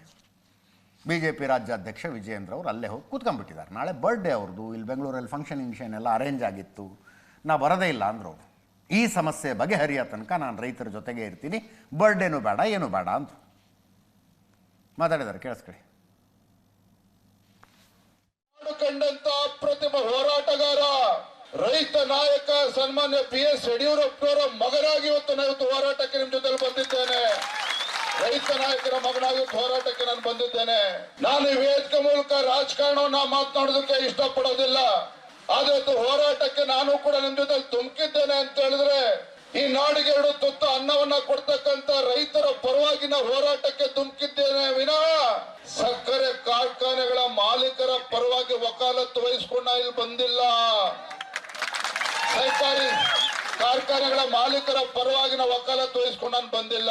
ಕಬ್ಬಿನ ಬೆಲೆ ನಿಗದಿ ಮಾಡಬೇಕು, ತಮ್ಮ ನ್ಯಾಯಯುತವಾಗಿರ್ತಕ್ಕಂಥ ಬೇಡಿಕೆಗೆ ನಾವು ಕೂಡ ಧ್ವನಿಗೂಡಿಸಬೇಕು ಅಂತ ಹೇಳಿ ನಾವಿವತ್ತು ಬಂದಿರತಕ್ಕಂಥದ್ದು. ಸ್ವಾಭಿಮಾನಕ್ಕೆ ಮತ್ತೊಂದು ಹೆಸರು ರೈತ. ಆ ರೈತನ ಕಣ್ಣಲ್ಲಿ ನೀರು ತರಿಸ್ತಕ್ಕಂಥ ಕೆಲಸವನ್ನ ಮಾಡಿದ್ರೆ ಆ ಭಗವಂತ ನಮಗೆ ಒಳ್ಳೇದ್ ಮಾಡೋದಕ್ಕೆ ಸಾಧ್ಯ ಇಲ್ಲ. ಭಗವಂತ ನಮಗೆ ಒಳ್ಳೇದ್ ಮಾಡೋದಕ್ಕೆ ಸಾಧ್ಯ ಇಲ್ಲ. ರಾಜ್ಯ ಸರ್ಕಾರ, ಮುಖ್ಯಮಂತ್ರಿಗಳಾಗ್ಲಿ, ಉಸ್ತುವಾರಿ ಸಚಿವರುಗಳಾಗ್ಲಿ, ಸಕ್ಕರೆ ಖಾತೆ ಸಚಿವರಾಗ್ಲಿ, ಇವ್ರು ಯಾರಿಗೂ ಕೂಡ ಇನ್ನೂ ಕೂಡ ಪುರ್ಸೋತ್ ಸಿಕ್ಕಿಲ್ಲ ನಿಮ್ಮ ಸಮಸ್ಯೆಯನ್ನ ಪರಿಹಾರ ಕೊಡಬೇಕು ಅಂತೇಳಿ ಚರ್ಚೆ ಮಾಡೋದಕ್ಕೆ. ಸಚಿವರು ಬಂದು ಅವ್ರಿಗೆ ಭರವಸೆನ ಕೊಡಬೇಕಾಗ್ತದೆ. ಇಲ್ಲ ನಾಳೆನೂ ಕೂಡ ನಾನು ಕೂಡ ಇಲ್ಲೇ ಇದ್ದು ಅವ್ರ ಹೋರಾಟದಲ್ಲಿ ನಾನು ಕೂಡ ಪಾಲ್ಗೊಳ್ತೇನೆ. ಈಗಾಗಲೇ ನಾನು ಘೋಷಣೆ ಮಾಡಿದ್ದೇನೆ, ನನ್ನ ಹುಟ್ಟುಹಬ್ಬ ಆಚರಣೆ ಮಾಡ್ತಾ ಇಲ್ಲ. ನಾಳೆನೂ ಕೂಡ ಇವತ್ತೇನಾದ್ರು ಸರ್ಕಾರ ಪ್ರತಿಕ್ರಿಯೆ ನೀಡಲಿಲ್ಲ ಅಂತ ಹೇಳಿದ್ರೆ, ಪರಿಹಾರ ಕೊಡಲಿಲ್ಲ ಅಂತ ಹೇಳಿದ್ರೆ, ನನ್ನ ಹುಟ್ಟುಹಬ್ಬ ಬದಿಗಿಟ್ಟು ಕಬ್ಬು ಬೆಳೆಗಾರರ ಹೋರಾಟ ಜೊತೆ ನಾನು ಕೂಡ ಇಲ್ಲೇ ಇರ್ತೇನೆ. ಸಕ್ಕರೆ ಸಚಿವ ಶಿವಾನಂದ ಪಾಟೀಲ್ರು ವಿಜಯಪುರದಲ್ಲಿದ್ದರು. ಅವರು ಬೇರೊಂದು ಆ್ಯಂಗಲ್ ಹೇಳ್ತಾರೆ, ಕೇಳಿಸ್ಕೊಂಬಿಡಿ ಅದನ್ನೊಂದು. ಕೇಂದ್ರ ಸರ್ಕಾರ ದರ ನಿಗದಿ ಮಾಡ್ತದೆ. ಕೇಂದ್ರ ಸರ್ಕಾರ ಏನ್ ನಿಗದಿ ಮಾಡ್ತದೆ ಅದನ್ನ ಕೊಡಿಸ್ತಕ್ಕಂಥ ಪ್ರಾಮಾಣಿಕ ಪ್ರಯತ್ನ ರಾಜ್ಯ ಸರ್ಕಾರ ಮಾಡುತ್ತೆ. ಒಂದೊಂದು ಜಿಲ್ಲೆಯಿಂದ ಒಂದೊಂದು ಜಿಲ್ಲೆಗೆ ವ್ಯತ್ಯಾಸನೂ ಆಗ್ತದೆ. ಈ ಸಂದರ್ಭದಲ್ಲಿ ನಮ್ಮ ಭೀಮಾ ನದಿ ನೀರಾವರಿ ತಳಪಾತದಲ್ಲಿ ಸ್ವಲ್ಪ ರಿಕವರಿ ಕಡಿಮೆ ಇರುತ್ತೆ, ಕೃಷ್ಣಾ ನದಿಯಲ್ಲಿ ಸ್ವಲ್ಪ ಜಾಸ್ತಿ ಬರ್ತದೆ. ಇವೆರಡು ಬಿಟ್ಟು ಕಾವೇರಿ ಬೆಲ್ಟ್ ನಲ್ಲಿ ಹೋದ್ರೆ ಅಲ್ಲಿ ತೀರಾ ಕಡಿಮೆ ಬರ್ತದೆ. ಒಂದು ಕಾರ್ಖಾನೆ ನಡಿಬೇಕಾದ್ರೆ ರೈತರು ಸಹಕಾರ ಕೊಡಬೇಕು, ಕಾರ್ಖಾನೆ ಮಾಲೀಕರು ಸಹಕಾರ ಕೊಡಲೇಬೇಕು. ಯಾಕಂದ್ರೆ ಅವ್ರ ಮಧ್ಯೆ ಇರ್ತಕ್ಕಂಥ ಒಪ್ಪಂದದ ಪ್ರಕಾರ ದರ ನಿಗದಿ ಆಗ್ತದೆ. ರಾಜ್ಯದ ಎಲ್ಲೆಲ್ಲಿ ಕಾರ್ಖಾನೆಗಳದಾವ, ಯಾವ ಜಿಲ್ಲೆಯಲ್ಲಿ ಆಯಾ DC-ಗಳಿಗೆ ಮತ್ತು ಕಾರ್ಖಾನೆ ಮಾಲೀಕರ ಮಧ್ಯೆ ಅವ್ರು ಮಾತನಾಡ್ಕೊಂಡು ಒಂದು ಬಗೆಹರಿಸ್ಕೊಳ್ತಕ್ಕಂಥ ಒಂದು ಪ್ರಕ್ರಿಯೆ ನಾವು ಜಾರಿ ಇಟ್ಟಿದ್ವಿ. ಇದನ್ನ ಪರಿಹಾರ ಕಂಡ್ಕೊಳ್ಳಕ್ ಪ್ರಯತ್ನ ಮಾಡಿದ್ರೆ ಖಂಡಿತ ಆಗ್ತದೆ. ರಸ್ತೆ ಮಧ್ಯದಲ್ಲಿ ಇದು ಮಾಡಿದ್ರೆ ಸ್ವಲ್ಪ ಸಮಾಜಕ್ಕೂ ಸಮಸ್ಯೆ ಆಗ್ತದೆ. ಮತ್ ಇವು ಕಾರ್ಖಾನೆಗಳು ಇದಾವ ಅಂತ ತಿಳ್ಕೊಂಡೆ ಇವತ್ತು ಕಬ್ಬಿಗೆ ಈ ಬೆಲೆ ಬಂದಿದೆ. ಒಂದ್ ಕಾಲದಲ್ಲಿ ಇದೇ ಕಬ್ಬು 700 ರೂಪಾಯಿ ಟನ್ ಯಾರು ತಗೊಳ್ಳೋರ್ ದಿಕ್ಕಿರ್ಲಿಲ್ಲ. ಒಂದ್ ನಿರಾಣೆ ಅವ್ರು ನಿನ್ನೆ ಅಮಿತ್ ಶಾಗೆ ಒಂದ್ ಪತ್ರ ಬರ್ದಿದ್ದು ಇಲ್ಲೇ ನನ್ನ ಎದುರು ಕಡೆನೆ ಇದೆ. ಏನೇನು ಎಕ್ಸ್ಪೋರ್ಟ್ ಆಗ್ತಾ ಇಲ್ಲ ಶುಗರ್, ಮತ್ ಇಥನಾಲ್ ರೇಟ್ ಅಪ್ರಿಶಿಯೇಟ್ ಮಾಡ್ತದೆ. ಮತ್ ಅದನ್ನ ನೀವು ಕಡಿಮೆ ಮಾಡಿದ್ರೆ ಕಾರ್ಖಾನೆಯವ್ರು ಹೆಚ್ಚಿಗೆ. ಭಾಳ ಸೂಕ್ಷ್ಮವಾಗಿ ಹೇಳಿದ್ರು ಶಿವಾನಂದ ಪಾಟೀಲ್. ರಸ್ತೆಗಳಲ್ಲಿ ಮಾಡಿದ್ರೆ ಸಮಸ್ಯೆ ಆಗತ್ತೆ ಅಂತ. ದಿಲ್ಲಿಲಿ ರೈತರು ರಸ್ತೆಗಳಲ್ಲೇ ಕೂತ್ಕೊಂಡಿದ್ರು ಸ್ವಾಮಿ, ವರ್ಷಗಟ್ಟಲೆ ಕೂತ್ಕೊಂಡ್ರು. ನೀವು ಹೋಗಿ ಬೆಂಬಲ ಕೊಟ್ರಿ ಅವರಿಗೆ. ನೀವು ಅಂದರೆ ನಿಮ್ಮ ಪಕ್ಷದವ್ರು ಹೋಗಿ ಹೋಗಿ ಹೋಗಿ ಹೋಗಿ ಬೆಂಬಲ ಕೊಟ್ರು ಅವ್ರಿಗೆ. ನಡೆಸಿ ಇನ್ನಷ್ಟು ನಡೆಸಿ ಬೆಟ್ಟ ಒಂದು ಲಾಜಿಕಲ್ ಕನ್ಕ್ಲೂಷನಿಗೆ ಬರಬೇಕಾಗಿದೆ. ಅವರೊಂದಷ್ಟು ಸಜೆಷನ್ಗಳನ್ನು ಕೊಡ್ತಾರೆ. ಎಥನಾಲ್ ಉತ್ಪಾದನೆ ಕಡಿಮೆ ಮಾಡಿ ಅಂತ ಕೇಂದ್ರ ಸರ್ಕಾರ ಯಾಕೆ ಹೇಳ್ತಾ ಇದೆ ಅನ್ನೋದೊಂದು ಗೊತ್ತಾಗಬೇಕು. ಕಮರ್ಷಿಯಲ್ ಶುಗರ್ಗೆ ಜಾಸ್ತಿ ಬೆಲೆ ಮಾಡಬೇಕು ಅನ್ನೋದೊಂದು ಪ್ರಪೋಸಲ್ ಇದೆ. That's a really good proposal ಅವರು ಮಾತನಾಡಿದಂಥದ್ದು. ಸಕ್ಕರೆ ಈ ಕೋಕಾ ಕೋಲಾ ಫ್ಯಾಕ್ಟ್ರಿ ಅವ್ರು ತಗೋತಾರಪ್ಪ, ಏರಿಯೇಟೆಡ್ ಡ್ರಿಂಕ್ನ ಫ್ಯಾಕ್ಟ್ರಿ ಅವ್ರು ತಗೋತಾರೆ. ಅವ್ರಿಗೆ ನಮಗೆ ಸಿಕ್ಕ ರೇಟಿಗೆ ಕೊಡಬಾರ್ದು, ಅವ್ರಿಗೆ ಕಾಸ್ಟ್ಲಿ ಆಗ್ಬೇಕದು. ಈಗ ಅವರೇ ಒಂದು ಎಕ್ಸಾಂಪಲ್ ಕೊಟ್ಟರು ಸಂಜೆ ಲೈವಿಗೆ ಬಂದಾಗ. ಡೊಮೆಸ್ಟಿಕ್ ಸಿಲಿಂಡರ್ ಅಂತ ಒಂದಿದೆ, ಕಮರ್ಷಿಯಲ್ ಸಿಲಿಂಡರ್ ಅಂತ ಒಂದಿದೆ. ಕಮರ್ಷಿಯಲ್ ಸಿಲಿಂಡ್ರ್ ಹೋಟೆಲ್ನವರು ಅದನ್ನು ಬಳಸ್ಕೊಂಡು ವ್ಯಾಪಾರ ಮಾಡ್ತಾರೆ, ಅವ್ರಿಗೆ ಜಾಸ್ತಿ ಬೆಲೆ ತಗೋತಿರಲ್ಲ. ಹಾಗೆ ಸಕ್ಕರೆಯನ್ನು ಇಟ್ಕೊಂಡು ಮುಂದಿನ ವ್ಯಾಪಾರ ಮಾಡುವಂಥ ನಾಟ್ ಸೋ ಹೆಲ್ದಿ ಡ್ರಿಂಕ್ ತಯಾರು ಮಾಡುವಂಥವ್ರಿಗೆ ಜಾಸ್ತಿ ಬೆಲೆ ಕೊಡಿ, ಚಾಕ್ಲೇಟಿಗೆ ಜಾಸ್ತಿ ಬೆಲೆ ಕೊಡಿ ಅಂತಾರೆ ಅವರು. ಎಲ್ಲ ಪ್ರಪೋಸಲ್ಗಳನ್ನು ಕನ್ಸಿಡರ್ ಮಾಡಬೇಕು. ಅದಕ್ಕಿಂತ ಮುಂಚೆ ಇಮಿಡಿಯೇಟಾಗಿ ಬಗೆಹರಿಬೇಕಾಗಿರೋದು ಈ ಸಮಸ್ಯೆ. 7ನೇ ತಾರೀಕು ರಸ್ತೆ ತಡೆಯಂತೆ, ಹೆದ್ದಾರಿ ತಡೆಯಂತೆ. ನಿಪ್ಪಾಣಿ ಕೊಗನೋಳಿ ಹತ್ರ ಹೆದ್ದಾರಿಯನ್ನು ಬಂದ್ ಮಾಡ್ತಾರಂತೆ. ಕೇಳಿಸ್ಕೊಳ್ಳಿ. ಇದೇ 7ನೇ ತಾರೀಕ ಶುಕ್ರವಾರ ಸರಿಯಾಗಿ 10 ಗಂಟೆಗೆ 10 ಲಕ್ಷ ಜನ ಬೆಳಗಾವಿಯ ಹತ್ತರಕಿ ಟೋಲ್ ನಾಕಾದಲ್ಲಿ ಹೆದ್ದಾರಿ ಬಂದ್ ಮಾಡ್ತೀವಿ. ಅದೇ ರೀತಿ ಬಾಗೇವಾಡಿ ಒಳಗೆ ಬಂದ್ ಮಾಡ್ತೀವಿ, ಧಾರವಾಡದಾಗ ಬಂದ್ ಮಾಡ್ತೀವಿ, ಹುಬ್ಬಳ್ಳಿ ಒಳಗೆ ಮಾಡ್ತೀವಿ, ಅದೇ ರೀತಿ ದಾವಣಗೆರೆ ಮಾಡ್ತೀವಿ, ಹಾವೇರಿ ಮಾಡ್ತೀವಿ, ಅದೇ ರೀತಿ ತುಮಕೂರು ಮಾಡ್ತೀವಿ. ಬಿಹಾರ ವಿಧಾನಸಭಾ ಚುನಾವಣೆ ನಾಡಿದ್ದು ಫಸ್ಟ್ ಫೇಸ್ ವೋಟಿಂಗ್ ಆಗುತ್ತೆ. ನಾಡಿದ್ದು 6ನೇ ತಾರೀಕು ಬೆಳಗ್ಗೆ 121 ವಿಧಾನಸಭಾ ಕ್ಷೇತ್ರಗಳಿಗೆ. ಬಿಹಾರದ 18 ಜಿಲ್ಲೆಗಳ 121 ವಿಧಾನಸಭಾ ಕ್ಷೇತ್ರಗಳಿಗೆ 1314 ಜನ ಟೋಟಲ್ ಅಭ್ಯರ್ಥಿಗಳಿದ್ದಾರೆ. ಇಷ್ಟು ಕ್ಷೇತ್ರಗಳಲ್ಲಿ ಪ್ರಚಾರ ಭರ್ಜರಿಯಾಗಿ ನಡೀತಾ ಇದೆ. ನಾಡಿದ್ದು ವೋಟಿಂಗ್ ನಡೆಯುವ 121 ಕ್ಷೇತ್ರಗಳ ಪೈಕಿ VVIP ಕ್ಷೇತ್ರಗಳು DCM ಸಾಮ್ರಾಟ್ ಚೌಧರಿ, ವಿಜಯ್ ಕುಮಾರ್ ಸಿನ್ಹಾ, ತೇಜಸ್ವಿ ಯಾದವ್ ಕ್ಷೇತ್ರನೂ ಇದೆ. JDU ರಾಜ್ಯಾಧ್ಯಕ್ಷ ಉಮೇಶ್ ಕುಶ್ವಾ, ಮೈಥಿಲಿ ಠಾಕೂರ್, ಆ ಸಿಂಗರು ಮೈಥಿಲಿ ಠಾಕೂರ್, ತೇಜ್ ಪ್ರತಾಪ್ ಯಾದವ್, ಇವರೆಲ್ಲರೂ ಕಂಟೆಸ್ಟ್ ಮಾಡ್ತಾ ಇರುವ ಕ್ಷೇತ್ರಗಳಿಗೆ ನಾಡಿದ್ದು ಮತದಾನ. ಇವತ್ತು ಸಂಜೆ ತನಕ ಬಹಿರಂಗ ಪ್ರಚಾರಕ್ಕೆ ಡೆಡ್ಲೈನ್ ಇತ್ತು. ನಾಳೆ ಮನೆ ಮನೆ ಪ್ರಚಾರ ಮಾತ್ರ. ಹೊರಗಡೆಯಿಂದ ಬಂದಂಥವರೆಲ್ಲರೂ, ಪ್ರಚಾರಕ್ಕೆ ಹೋದವರು, ಇನ್ನೊಂದಕ್ಕೆ ಹೋದವರು, ಮತ್ತೊಂದಕ್ಕೆ ಹೋದವರು ಎಲ್ಲರೂ ಇವತ್ತು ಸಂಜೆ ಜಾಗ ಖಾಲಿ ಮಾಡ್ಕೊಂಡು ಬರ್ಬೇಕು. ನಾಳೆ ಮನೆ ಮನೆ ಪ್ರಚಾರಕ್ಕೆ ಮಾತ್ರ ಅವಕಾಶ. ನಾಡಿದ್ದು ಬೆಳಗ್ಗೆಯಿಂದ ಮತದಾನ ಶುರು. ಸೆಕೆಂಡ್ ಫೇಸ್ 11ನೇ ತಾರೀಕಿದೆ. ಅದು 122 ಕ್ಷೇತ್ರಕ್ಕೆ. 2 ಸೇರಿಸಿ 14ನೇ ತಾರೀಕು ರಿಸಲ್ಟ್. BJP ಕ್ಯಾಂಪೇನನ್ನು ನೋಡಿದ್ರೆ ಅಮಿತ್ ಶಾ, JP ನಡ್ಡಾ, ರಾಜನಾಥ್ ಸಿಂಗ್ ಮಾಡಿದ್ರು. ರಾಹುಲ್ ಗಾಂಧಿ ಮಹಾಗಠಬಂಧನ್ ಪರ.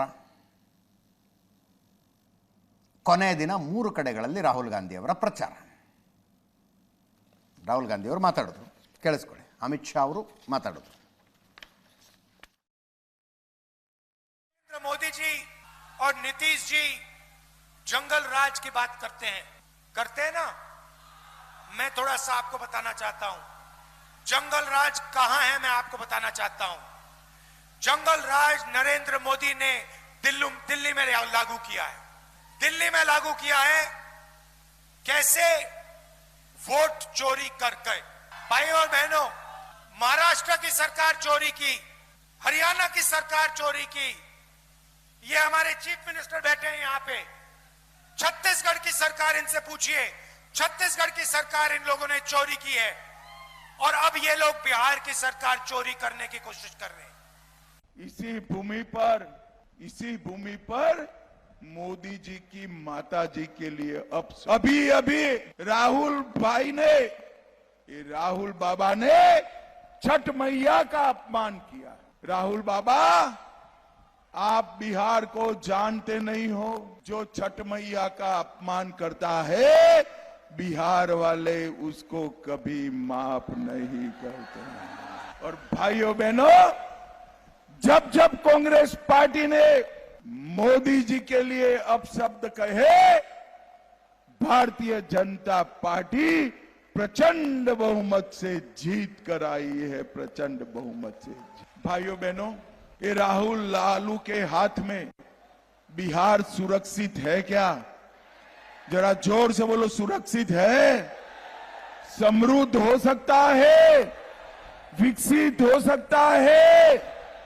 नरेंद्र मोदी जी के हाथ मजबूत करिए, कमल निशान पर बटन दबाइए। नरेंद्र मोदी जी हमारे बिहार को विकसित राज्य बनाएंगे, विकसित राज्य बनाएंगे।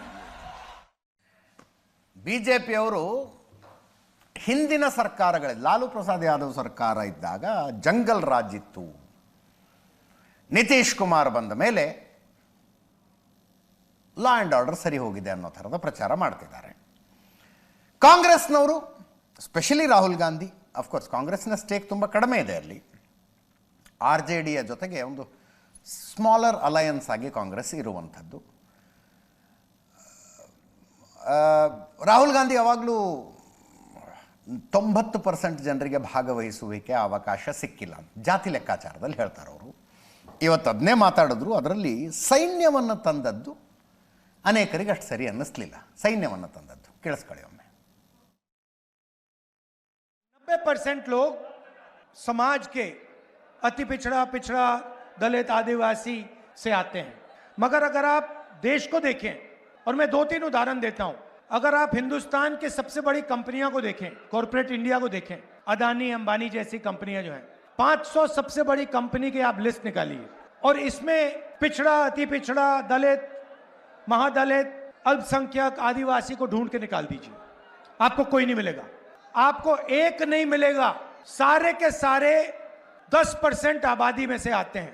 सारा बैंक का धन उनको जाता है, सारी नौकरियां उनको जाती हैं, ब्यूरोक्रेसी में उनको जगह मिलती है। आप जुडिशरी देखिए, वहां भी उनको सब मिलता है, सेना में उनका कंट्रोल है, और 90% आपको जो आबादी है वो आपको कहीं नहीं मिलेगी। अब मेरा कहना है कि अगर हिंदुस्तान के 90% लोगों को हम शामिल नहीं करेंगे, चाहे वो कॉर्पोरेट इंडिया हो, चाहे वो जुडिशरी हो, चाहे वो ब्यूरोक्रेसी हो, तो अगर हम इनको नहीं शामिल करेंगे तो कैसा हिंदुस्तान बनेगा? अंबानी अदानी जैसा हिंदुस्तान बनेगा जहां पूरा का पूरा धन 2-3 लोगों के हाथ में। ಹಿಂದುಳಿದ ದಲಿತ ಬುಡಕಟ್ಟು ಸಮುದಾಯದ ಅತಿ ಹಿಂದುಳಿದ ಅಲ್ಪಸಂಖ್ಯಾತ ಸಮುದಾಯದವರು 90% ಜನ ಇದ್ದಾರೆ. ಕಾರ್ಪೊರೇಟ್ ಜಗತ್ತಿನಲ್ಲಿ ಅವರಿಲ್ಲ, ನ್ಯಾಯಾಂಗ ವ್ಯವಸ್ಥೆಯಲ್ಲಿ ಅವರಿಲ್ಲ ಅಂತ ರಾಹುಲ್ ಗಾಂಧಿ ಹೇಳಿದ್ದು. ಸೈನ್ಯದಲ್ಲಿಯೂ ಕೂಡ ಅವರ ಹಿಡಿತ ಇಲ್ಲ. ಸೈನ್ಯದಲ್ಲೂ ಅವರ ಅಂದರೆ 10% ಜನರ ನಿಯಂತ್ರಣ ಇದೆ ಸೈನ್ಯದಲ್ಲಿ ಅಂತ. ಹಿಂದೆ ಮನಮೋಹನ್ ಸಿಂಗ್ ಸರ್ಕಾರ ಇದ್ದಾಗ ಸೈನ್ಯದಲ್ಲಿ ಜಾತಿ ಗಣತಿ ಮಾಡಬೇಕು ಅಂತ ಹೊರಟಿದ್ರು ಇವರು. ಸೈನ್ಯ ಸ್ಪಷ್ಟವಾಗಿ ಹೇಳ್ತು, ಆ ರೋಗ ಇಲ್ಲಿಗೆ ತರಬೇಡಿ ಅಂತ. ಭಾರತೀಯ ಸೈನ್ಯ ದೇಶಕ್ಕಾಗಿ ಕೆಲಸ ಮಾಡುವಂಥ ಒಂದು ಆರ್ಗನೈಸೇಷನ್ನು. ಅಲ್ಲಿ ಯಾವ ಜಾತಿಯವನು, ಪಕ್ಕದಲ್ಲಿರೋನು ಯಾವ ಜಾತಿ, ಯಾವ ಧರ್ಮ, ಹಿಂದೂ ಮುಸ್ಲಿಂ ಸಹಿತ ಬರೋದಿಲ್ಲ ಅಲ್ಲಿ. ಆಗಿನ ಸರ್ಕಾರಕ್ಕೆ ಸೇನೆ ಸ್ಪಷ್ಟವಾಗಿ ಹೇಳ್ತು, ಆ ರೋಗವನ್ನು ಸೇನೆಗೆ ತರಬೇಡಿ ಅಂತ ಸ್ಪಷ್ಟವಾಗಿ ವಿರೋಧಿಸ್ತದೆ. ಈಗ ಸೇನೆಯಲ್ಲಿ 10% ಜನರ ಹಿಡಿತಾ ಇದೆ, 10% ಜನರ ಹಿಡಿತಾ ಇದೆ. What is this? ಏನು ಕನ್ವೆ ಮಾಡೋ ಪ್ರಯತ್ನ ಅರ್ಥ ಆಗ್ತಿಲ್ಲ. ಅದಾನಿ ಅಂಬಾನಿ ಉದಾಹರಣೆಗಳು ಬಂದು, ಅದಾನಿ ಅಂಬಾನಿ ಅಂಥವರ ಕಂಪನಿಗಳು. ಅಂಬಾನಿ ಈ ದೇಶದಲ್ಲಿ ಬಿಸ್ನೆಸ್ ಸ್ಟಾರ್ಟ್ ಮಾಡಿದ್ದು 1954ರಲ್ಲಿ. ಅಂಬಾನಿ ಇವತ್ತಷ್ಟು ದೊಡ್ಡ ಎಂಪೈರ್ ಆಗಿದೆ ಅದು. 1954ರಲ್ಲಿ ಯಾರೋ ಹಿಂದುಳಿದ ವರ್ಗದವನು, ಯಾರೋ ದಲಿತ, ಯಾರೋ ಮಹಾದಲಿತ, ಬುಡಕಟ್ಟು ಸಮುದಾಯದವನು, ಅಲ್ಪಸಂಖ್ಯಾತ, ಅದೇ ರೀತಿಯ ಬಿಸ್ನೆಸ್ ಸ್ಟಾರ್ಟ್ ಮಾಡೋ ಎನ್ವೈರನ್ಮೆಂಟ್ ಇರಲಿಲ್ವಾ? ಇರಲಿಲ್ಲ ಅಂದರೆ ಅದಕ್ಕೆ ಕಾರಣಕರ್ತರು ಯಾರು? ಅದಾನಿ 1988ರಲ್ಲಿ ಶುರು ಮಾಡಿದ್ದು ಅದಾನಿ ಬಿಸ್ನೆಸ್ಸು. ಆ ಟೈಮ್ನಲ್ಲಿ ಯಾಕೆ ಮಾಡಲಿಲ್ಲ? ನ್ಯಾಯಾಂಗದ ಮೇಲೆಯೂ 10% ಜನರ ಹಿಡ್ತಾ ಇದೆ. ಈಗ ನಮ್ಮ ಸುಪ್ರೀಂ ಕೋರ್ಟ್ನ ನ್ಯಾಯಮೂರ್ತಿಗಳಾಗಿರುವಂಥವರು, ಹೈಕೋರ್ಟ್ನ ನ್ಯಾಯಮೂರ್ತಿಗಳಾಗಿರುವಂಥವರು ಯಾವ ಅವಧಿಯಲ್ಲಿ ನ್ಯಾಯಾಧೀಶರಾಗಿ ಆಯ್ಕೆ ಆದರು? ಯಾವ ಅವಧಿಯಲ್ಲಿ ರಿಕ್ರೂಟ್ ಆದಂಥವ್ರು ಅವರು? ಆವಾಗ ದಲಿತರ ಸಂಖ್ಯೆ ಕಡಿಮೆ ಇದ್ದರೆ, ಅಲ್ಪಸಂಖ್ಯಾತರ ಸಂಖ್ಯೆ ಕಡಿಮೆ ಇದ್ದರೆ, ಬುಡಕಟ್ಟು ಸಮುದಾಯದವರ ಸಂಖ್ಯೆ ನ್ಯಾಯಾಧೀಶರಲ್ಲೇ ಕಡಿಮೆ ಇದ್ದರೆ ಆನ್ಸರೇಬಲ್ ಯಾರು? ಇನ್ನು ಅರ್ಥನೇ ಆಗೋದಿಲ್ಲಪ್ಪ ನನಗಿದೊಂದು ಲೆಕ್ಕಾಚಾರನೇ ಅರ್ಥ ಆಗೋದಿಲ್ಲ. ಅಂದರೆ who has to be blamed ಅನ್ನೋದು ಗೊತ್ತಾಗೋದಿಲ್ಲ. ಯೋಗಿ ಆದಿತ್ಯನಾಥ್ ಕೂಡ ಬಿಹಾರದಲ್ಲಿ ಪ್ರಚಾರ. ಯೋಗಿ ಆದಿತ್ಯನಾಥ್ ಬರುವ ಕಾರ್ಯಕ್ರಮಗಳಲ್ಲಿ ಜನ ಅತ್ಯುತ್ಸಾಹದಿಂದ ಬುಲ್ಡೋಸರ್ಗಳನ್ನು ತಂದು ನಿಲ್ಲಿಸ್ಬಿಟ್ಟಿದ್ರು. ಅದೊಂದು ದೃಶ್ಯ ಸೋಷಿಯಲ್ ಮೀಡಿಯಾದಲ್ಲಿ ಭಾಳ ವೈರಲ್ ಆಗ್ತಾ ಇದೆ. ಯೋಗಿ ಆದಿತ್ಯನಾಥ್ ಕೂತ್ಕೊಂಡ್ರೆ ಹೆಲಿಕಾಪ್ಟರ್ ಹಿಂಗೆ ಬರ್ತಿದೆ, ಕೆಳಗಡೆ ಒಂದು 10-15 ಬುಲ್ಡೋಸರ್ಗಳು ನಿಂತಿದ್ದಾವೆ, ಹಂಗೆ ಸ್ವಾಗತ. ಬಿಹಾರದಲ್ಲೂ ಬರುತ್ತೆ ಅಂತಂದ್ರೆ ಅವರು. ಉತ್ತರ ಪ್ರದೇಶದಲ್ಲಿ ಮಾಫಿಯಾನ ಹತ್ತಿಕ್ಕಬೇಕು ಅಂದರೆ ಬುಲ್ಡೋಸರ್ ಹೋಗುತ್ತೆ. ಅಪರಾಧಿಗಳು ಅಕ್ರಮವಾಗಿ ಸಂಪಾದಿಸಿದ ಆಸ್ತಿಯನ್ನು ಬಡವರಿಗೆ ವಿತರಿಸಬೇಕು ಅಂತ ನಾನು ಹೊರಟಾಗ ಸಮಾಜವಾದಿ ಪಕ್ಷ ಕೆರಳಿ ಬಿಡ್ತು. ಅವರು ಬಿಹಾರದ ಭಾಷಣಗಳ ಮೂಲಕ ತಮ್ಮ ಹತಾಶೆ ವ್ಯಕ್ತಪಡಿಸ್ತಾ ಇದ್ದಾರೆ. ಉತ್ತರ ಪ್ರದೇಶದ ಬುಲ್ಡೋಸರ್ ನಿಲ್ಲದಿಲ್ಲ ಅಥವಾ ಯಾರಿಗೂ ಹೆದರದಿಲ್ಲ. ಈಗ ಬಿಹಾರದಲ್ಲೂ ಮಾಫಿಯಾ ವಿರುದ್ಧ ಇಂಥದ್ದೇ ಕ್ರಮ ಕೈಗೊಳ್ತೀವಿ ಅಂತ ಹೇಳಿದ್ರು. ಯೋಗಿ ಆದಿತ್ಯನಾಥ್ ಪ್ರಚಾರ ಕೇಳಿಸ್ಕೊಳ್ಳಿ.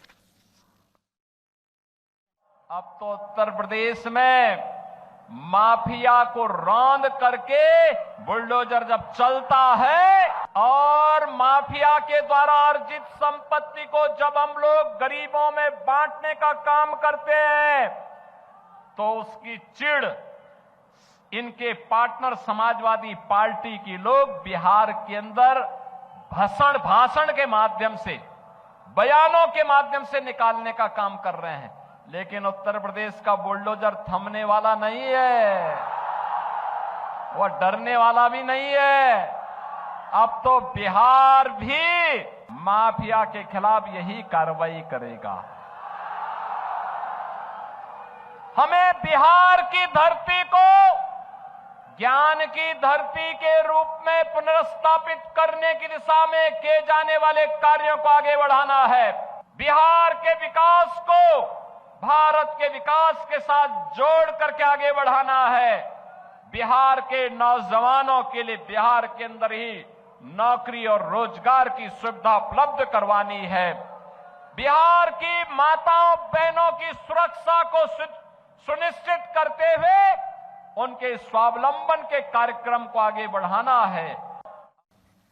ಮುಂದಿನ ಸುದ್ದಿಗೆ ಹೋಗೋಣ. ಪಕ್ಕದ ರಾಜ್ಯ ತಮಿಳುನಾಡಿಂದು. ತಮಿಳುನಾಡಿನಲ್ಲಿ ಫೇಮಸ್ ಇರುವಷ್ಟೇ ಬಹುಶಃ ಕರ್ನಾಟಕದಲ್ಲೂ ಫೇಮಸ್ಸು. ಮಾಜಿ IPS ಅಧಿಕಾರಿ ಅಣ್ಣಾಮಲೈ VRS ತಗೊಂಡು ರಾಜಕಾರಣಕ್ಕೆ ಹೋದರು. VRS ತಗೊಂಡು ಒಂದು NGO ಮಾಡಿದ್ರು, ಅದರ ಮೂಲಕ ರಾಜಕಾರಣಕ್ಕೆ ಹೋದರು, BJP ರಾಜ್ಯಾಧ್ಯಕ್ಷರಾದರು. ಬದಲಾದ ರಾಜಕೀಯ ಸನ್ನಿವೇಶದಲ್ಲಿ ಅಣ್ಣಾಮಲೈ ಅವರಿಗೆ ಅಷ್ಟು ಒಳ್ಳೆ ಟೈಮ್ ಇಲ್ಲ. ಈಗ ರಾಜ್ಯಾಧ್ಯಕ್ಷ ಸ್ಥಾನದಿಂದ ಇವರನ್ನು ಕೆಳಗಿಳಿಸಲಾಯಿತು. AIADMK ಜೊತೆಗಿನ ಮೈತ್ರಿಯಿಂದ ಹೊರಗೆ ಬರೋದಕ್ಕೆ ಮೋದಿ ಅಮಿತ್ ಶಾ ಅವರನ್ನು ಕನ್ವಿನ್ಸ್ ಮಾಡಿ ಮೈತ್ರಿಯಿಂದ ಹೊರಗೆ ಬಂದರು. ಪಕ್ಷಕ್ಕೆ ವೋಟ್ ಶೇರ್ ಜಾಸ್ತಿ ಆಯಿತು, ಸೀಟ್ಗಳು ಬರಲಿಲ್ಲ. ಸೀಟ್ಗಳಲ್ಲಿ ದೊಡ್ಡ ಹೊಡೆತ ಆಗ್ಬಿಡ್ತು. ನೆಕ್ಸ್ಟ್ ಇಯರ್ ಎಲೆಕ್ಷನ್ನಲ್ಲಿ ಅನಿವಾರ್ಯ AIADMK ಜೊತೆಗಿನ ಮೈತ್ರಿ. AIADMKನವರು ಕಂಡೀಷನ್ ಹಾಕಿದ್ರು, ಅಣ್ಣಾಮಲೈ ಅಧ್ಯಕ್ಷರಾಗಿದ್ದರೆ ನಾವು ಬರೋದಿಲ್ಲ ಅಂತ. ಅಣ್ಣಾಮಲೈಯರನ್ನ ಕೆಳಗಿಳಿಸಿ ನಯನಾರ್ ನಾಗೇಂದ್ರನ್ರನ್ನ MLA ನಯನಾರ್ ನಾಗೇಂದ್ರನ್ರನ್ನ BJP ರಾಜ್ಯಾಧ್ಯಕ್ಷ ಸ್ಥಾನಕ್ಕೆ ಏರಿಸ್ತು. Same community. ಪಳನಿಸ್ವಾಮಿ AIADMK ನೇತೃತ್ವ ವಹಿಸಿರೋ ಪಳನಿಸ್ವಾಮಿ ಅವ್ರಿಗೂ ಅಣ್ಣಾಮಲೈ ಅವ್ರಿಗೂ ಆಗ ಬರ್ತಿಲ್ಲ.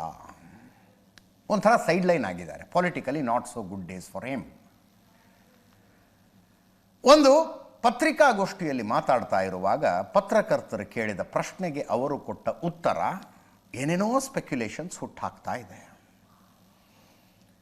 ಎದೆಗೆ ಇಟ್ಟು ಯಾರೂ ಪಕ್ಷದೊಳಗೆ ಉಳಿಸ್ಕೊಳ್ಳೋಕ್ಕೆ ಸಾಧ್ಯ ಇಲ್ಲ ಅಂದರು. ಅಂದರೆ ಧಮಕಿ ಹಾಕಿ ಹೆದರಿಸಿ ಯಾರನ್ನೂ ಪಕ್ಷದಲ್ಲಿ ಇಟ್ಕೊಳ್ಳೋದಕ್ಕಾಗೋದಿಲ್ಲ ಅಂತ. ಅಂದರೆ BJPಯಲ್ಲೇ ಇರಬೇಕು ಅಂತ ನನ್ನನ್ನು ಫೋರ್ಸ್ ಮಾಡಿ ಉಳಿಸ್ಕೊಳ್ಳೋದಕ್ಕಾಗೋದಿಲ್ಲ ಅಂತಲೇ ಅರ್ಥ. ಅದರ ಅರ್ಥನೇ ಅದು. ಹಾಗಾದರೆ ಅಣ್ಣಾಮಲೈ ಇನ್ನೊಂದು ಪಕ್ಷ ಸ್ಥಾಪನೆ ಮಾಡ್ತಾರ? ಈಗಾಗಲೇ ಆ ಸಿನಿಮಾ ಆ್ಯಕ್ಟರ್ ವಿಜಯ್ ಹೊಸ ಪಕ್ಷ ಸ್ಥಾಪನೆ ಮಾಡಿ ಅದು ಭರ್ಜರಿ ಪ್ರಚಾರ ನಡೀತಾ ಇದೆ. He is the most popular CM candidate. ಅಣ್ಣಾಮಲೈನೂ ಆ ದಾರಿಯಲ್ಲಿ ಹೋಗ್ತಾರಾ? ಅದೇ ಪತ್ರಿಕಾಗೋಷ್ಠಿಯಲ್ಲಿ ಅದೇ ಪ್ರಶ್ನೆಗೆ ಉತ್ತರ ಕೊಡುವಾಗ ಇನ್ನೊಂದು ಪಕ್ಷ ಮಾಡೋದಿಲ್ಲ ಅಂತ ಅಣ್ಣಾಮಲೈ ಹೇಳಿದ್ದಾರೆ. But speculations. ಪಕ್ಷದಲ್ಲಿ ಎದೆಗೆ ಬಂದುಕಿಟ್ಟು ಉಳಿಸ್ಕೊಳ್ಳೋಕ್ಕಾಗೋದಿಲ್ಲ ಅಂತ ಹೇಳಿದ ಮೇಲೆ ಅಣ್ಣಾಮಲೈ ನಾ ಬೇಕಿದ್ರೆ ಕೃಷಿ ಮಾಡ್ಕೊಂಡಿರ್ತೀನಿ ಅಂತಾರೆ ಅವರು, ಹೊಲ ತೋಟ ನೋಡ್ಕೊಂಡಿರ್ತೀನಿ ಅಂತ ಹೇಳ್ತಾರೆ. ಬಟ್ ಅಣ್ಣಾಮಲೈಯವರ ಅಸಮಾಧಾನ ಎಷ್ಟರ ಮಟ್ಟಿಗಿದೆ ಅಂತ ಜನರಿಗೆ ಸ್ಪಷ್ಟನೆ ಸಿಕ್ಕಂಗೆ ಆಯಿತು. ಒಂದು ಅಲ್ಲಿ ಬಿ ಜೆ ಪಿದು ಒಂದು ಕಥೆ, ಇಲ್ಲಿ ಬಿ ಜೆ ಪಿದು ಇನ್ನೊಂದು ಕಥೆ. ಜಿ ಬಿ ಎಲೆಕ್ಷನ್ ಬರುತ್ತೆ. ಜಿ ಬಿ ಅನ್ನೋದು ಇನ್ನೂ ಜನರಿಗೆ ತಲೆಯಲ್ಲಿ ಅಷ್ಟು ರಿಜಿಸ್ಟರ್ ಆಗಿಲ್ಲ. ಗ್ರೇಟರ್ ಬೆಂಗಳೂರು ಅಥಾರಿಟಿ, BBMP ಇದನ್ನು 5 ಪಾರ್ಟ್ ಮಾಡಿದಾರಲ್ಲ, ಒಂದೊಂದು ಪಾರ್ಟ್ದು ಸಪ್ರೇಟ್ ಎಲೆಕ್ಷನ್ ಬರುತ್ತೆ. ಇನ್ನೇನು BJP ಅವರು ತಯಾರಿ ಶುರು ಮಾಡಿದ್ದಾರೆ, ಟೀಮ್ ಅನೌನ್ಸ್ ಮಾಡಿದ್ದಾರೆ, ಸಂಯೋಜಕರು ಮತ್ತು ಸಹ ಪ್ರಮುಖರು ಅಂತ. ಸಂಯೋಜಕರು ಸಹ ಪ್ರಮುಖರು, ಅದರಲ್ಲಿ ಸ್ಥಾನ ನಿರೀಕ್ಷೆ ಮಾಡ್ತಾ ಇದ್ದವರು ಯಲಹಂಕ ಶಾಸಕ SR ವಿಶ್ವನಾಥ್. ವಿಪರೀತ ಸಿಟ್ಟಿಗೆದ್ದಿದ್ದಾರೆ, ನನಗೆ ಅವಕಾಶ ಕೊಟ್ಟಿಲ್ಲ ಅಂತ. ನಾನು ನನ್ನ ಕ್ಷೇತ್ರ ನೋಡ್ಕೊಂಡಿರ್ತೀನಿ, ಸೋತ್ರೆ ಗೀತ್ರೆ ನನಗೆ ಸಂಬಂಧ ಇಲ್ಲ ಅಂತಿದ್ದಾರೆ ಅವರು. ಬೇಜಾರು ಯಾರ ಮೇಲೆ? ರಾಜ್ಯಾಧ್ಯಕ್ಷ ವಿಜೇಂದ್ರರ ಮೇಲೂ, ವಿಪಕ್ಷ ನಾಯಕ R ಅಶೋಕ್ ಅವರ ಮೇಲೂ. MLCಗಳಂತಾರೆ ಕರ್ಕೊಂಬಂದು ಉಸ್ತುವಾರಿ ಮಾಡಿದ್ದೀರಿ, ಕೇಳ್ಕೊಳ್ಳಿ ಅವ್ರನ್ನೇ ಅಂತ. ಸೋತವ್ರನ್ನ ಕರ್ಕೊಂಡು ಬಂದು ಜವಾಬ್ದಾರಿ ಕೊಟ್ಟಿದ್ದೀರಿ, ತಮ್ಮ ಎಲೆಕ್ಷನ್ನೇ ತಾವು ಗೆದ್ದಿಲ್ಲ. ಅವರು ನಾಳೆ ಗೆಲ್ಲಿಸ್ತಾರಾ? GB ಎಲೆಕ್ಷನ್ ಗೆಲ್ಲಿಸ್ತಾರಾ ಅಂತ ಮಾತಾಡಿದ್ದಾರೆ ನಮ್ಮ ಜೊತೆಗೆ SR ವಿಶ್ವನಾಥ್. ಕೇಳಿಸ್ಕೊಳ್ಳಿ. ಈ ಸದ್ಯಕ್ಕೆ ಮಾಡಿದ್ದಾರೆ.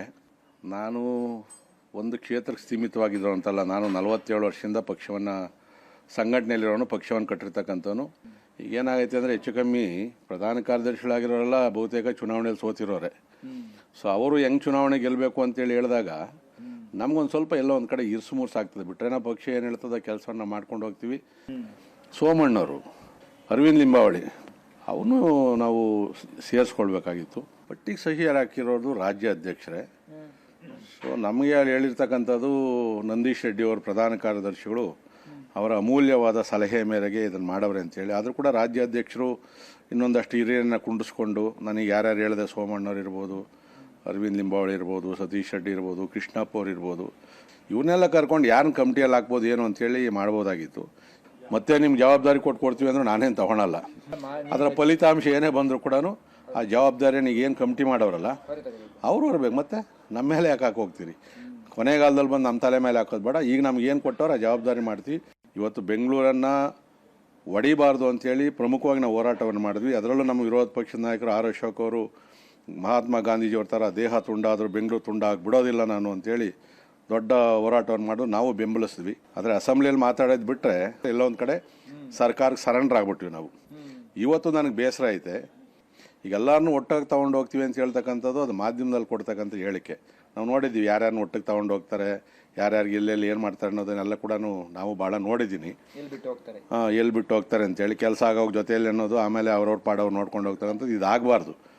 ನಾನು ಕೇವಲ ಯಾವುದೋ ಒಂದು ಕ್ಷೇತ್ರಕ್ಕೆ ಸೀಮಿತವಾಗಿರ್ತಕ್ಕಂಥನಲ್ಲ. ನಾನು ಕಾಡಲ್ಲಿ ಬಿಟ್ಟರು ಕೂಡ ಸಂಘಟನೆ ಮಾಡ್ತಕ್ಕಂಥ ಒಂದು ಶಕ್ತಿ ನಾನು ಭಗವಂತ ಕೊಟ್ಟವನೇ, ಸಂಘಟನೆ ನಾನು ಕಲಿಸ್ಕೊಟ್ಟೈತೆ. ಆದರೆ ಮೊನ್ನೆ ನಡೆದಂಥ GBA ಏನು ಚುನಾವಣೆ ಉಸ್ತುವಾರಿಗಳನ್ನು ಕೊಟ್ಟರು, ಬಹುಶಃ ನಮ್ಮ ರಾಜ್ಯಾಧ್ಯಕ್ಷರಿಗೆ ಯಾರು ಮಾರ್ಗದರ್ಶನ ಮಾಡಿದ್ರೋ ಗೊತ್ತಿಲ್ಲ. ಇದರಲ್ಲಿ ಇನ್ನೂ ಅನೇಕ ಸಮರ್ಥವಾದಂಥ ಶಾಸಕರು ಕೆಲವ್ರನ್ನೆಲ್ಲ ಪ್ರಮುಖರನ್ನ ಹಾಕ್ಕೊಳ್ಬೇಕಾಗಿತ್ತು. ಏನು ಕಳ್ಕೊಳೋದೇನೈತೆ? ಇವತ್ತೇನಾಗಿದೆ, ರಾಜ್ಯ ಅಧ್ಯಕ್ಷರಿಗೆ ಬೆಂಗಳೂರು ಕಡೆ ಭಾಳಷ್ಟು ಗಮನ ಕೊಡೋಕೆ ಆಗ್ತಾ ಇಲ್ಲ. ಆದರೂ ನಾವು ಸಾಕಷ್ಟು ಸಂಯೋಜಕರು ಅಂತ ಮಾಡಿದ್ದಾರೆ. ವಿಜೇಂದ್ರ ರಾಜ್ಯಾಧ್ಯಕ್ಷರಿದ್ದಾರೆ, R ಅಶೋಕ್ ವಿಪಕ್ಷ ನಾಯಕರಿದ್ದಾರೆ, ಛಲವಾದಿ ನಾರಾಯಣಸ್ವಾಮಿ ವಿಧಾನ ಪರಿಷತ್ ವಿಪಕ್ಷ ನಾಯಕರು, ಸದಾನಂದ ಗೌಡರು, Suresh Kumar, Shobha Karandlaje, PC Mohan, CN Manjunath, Tejasvi Surya, doctor K Sudhakar ಮತ್ತು ನಂದೀಶ್ ರೆಡ್ಡಿ. ಇಷ್ಟು ಜನ ಸಂಯೋಜಕರು. GBA ವೈಸು ಜವಾಬ್ದಾರಿಗಳನ್ನು ಕೊಟ್ಟಿದ್ದಾರೆ. ಬೆಂಗಳೂರು ಪೂರ್ವಕ್ಕೆ MTB ನಾಗರಾಜ್, KS ನವೀನ್ ಇಬ್ಬರು MLCಗಳು.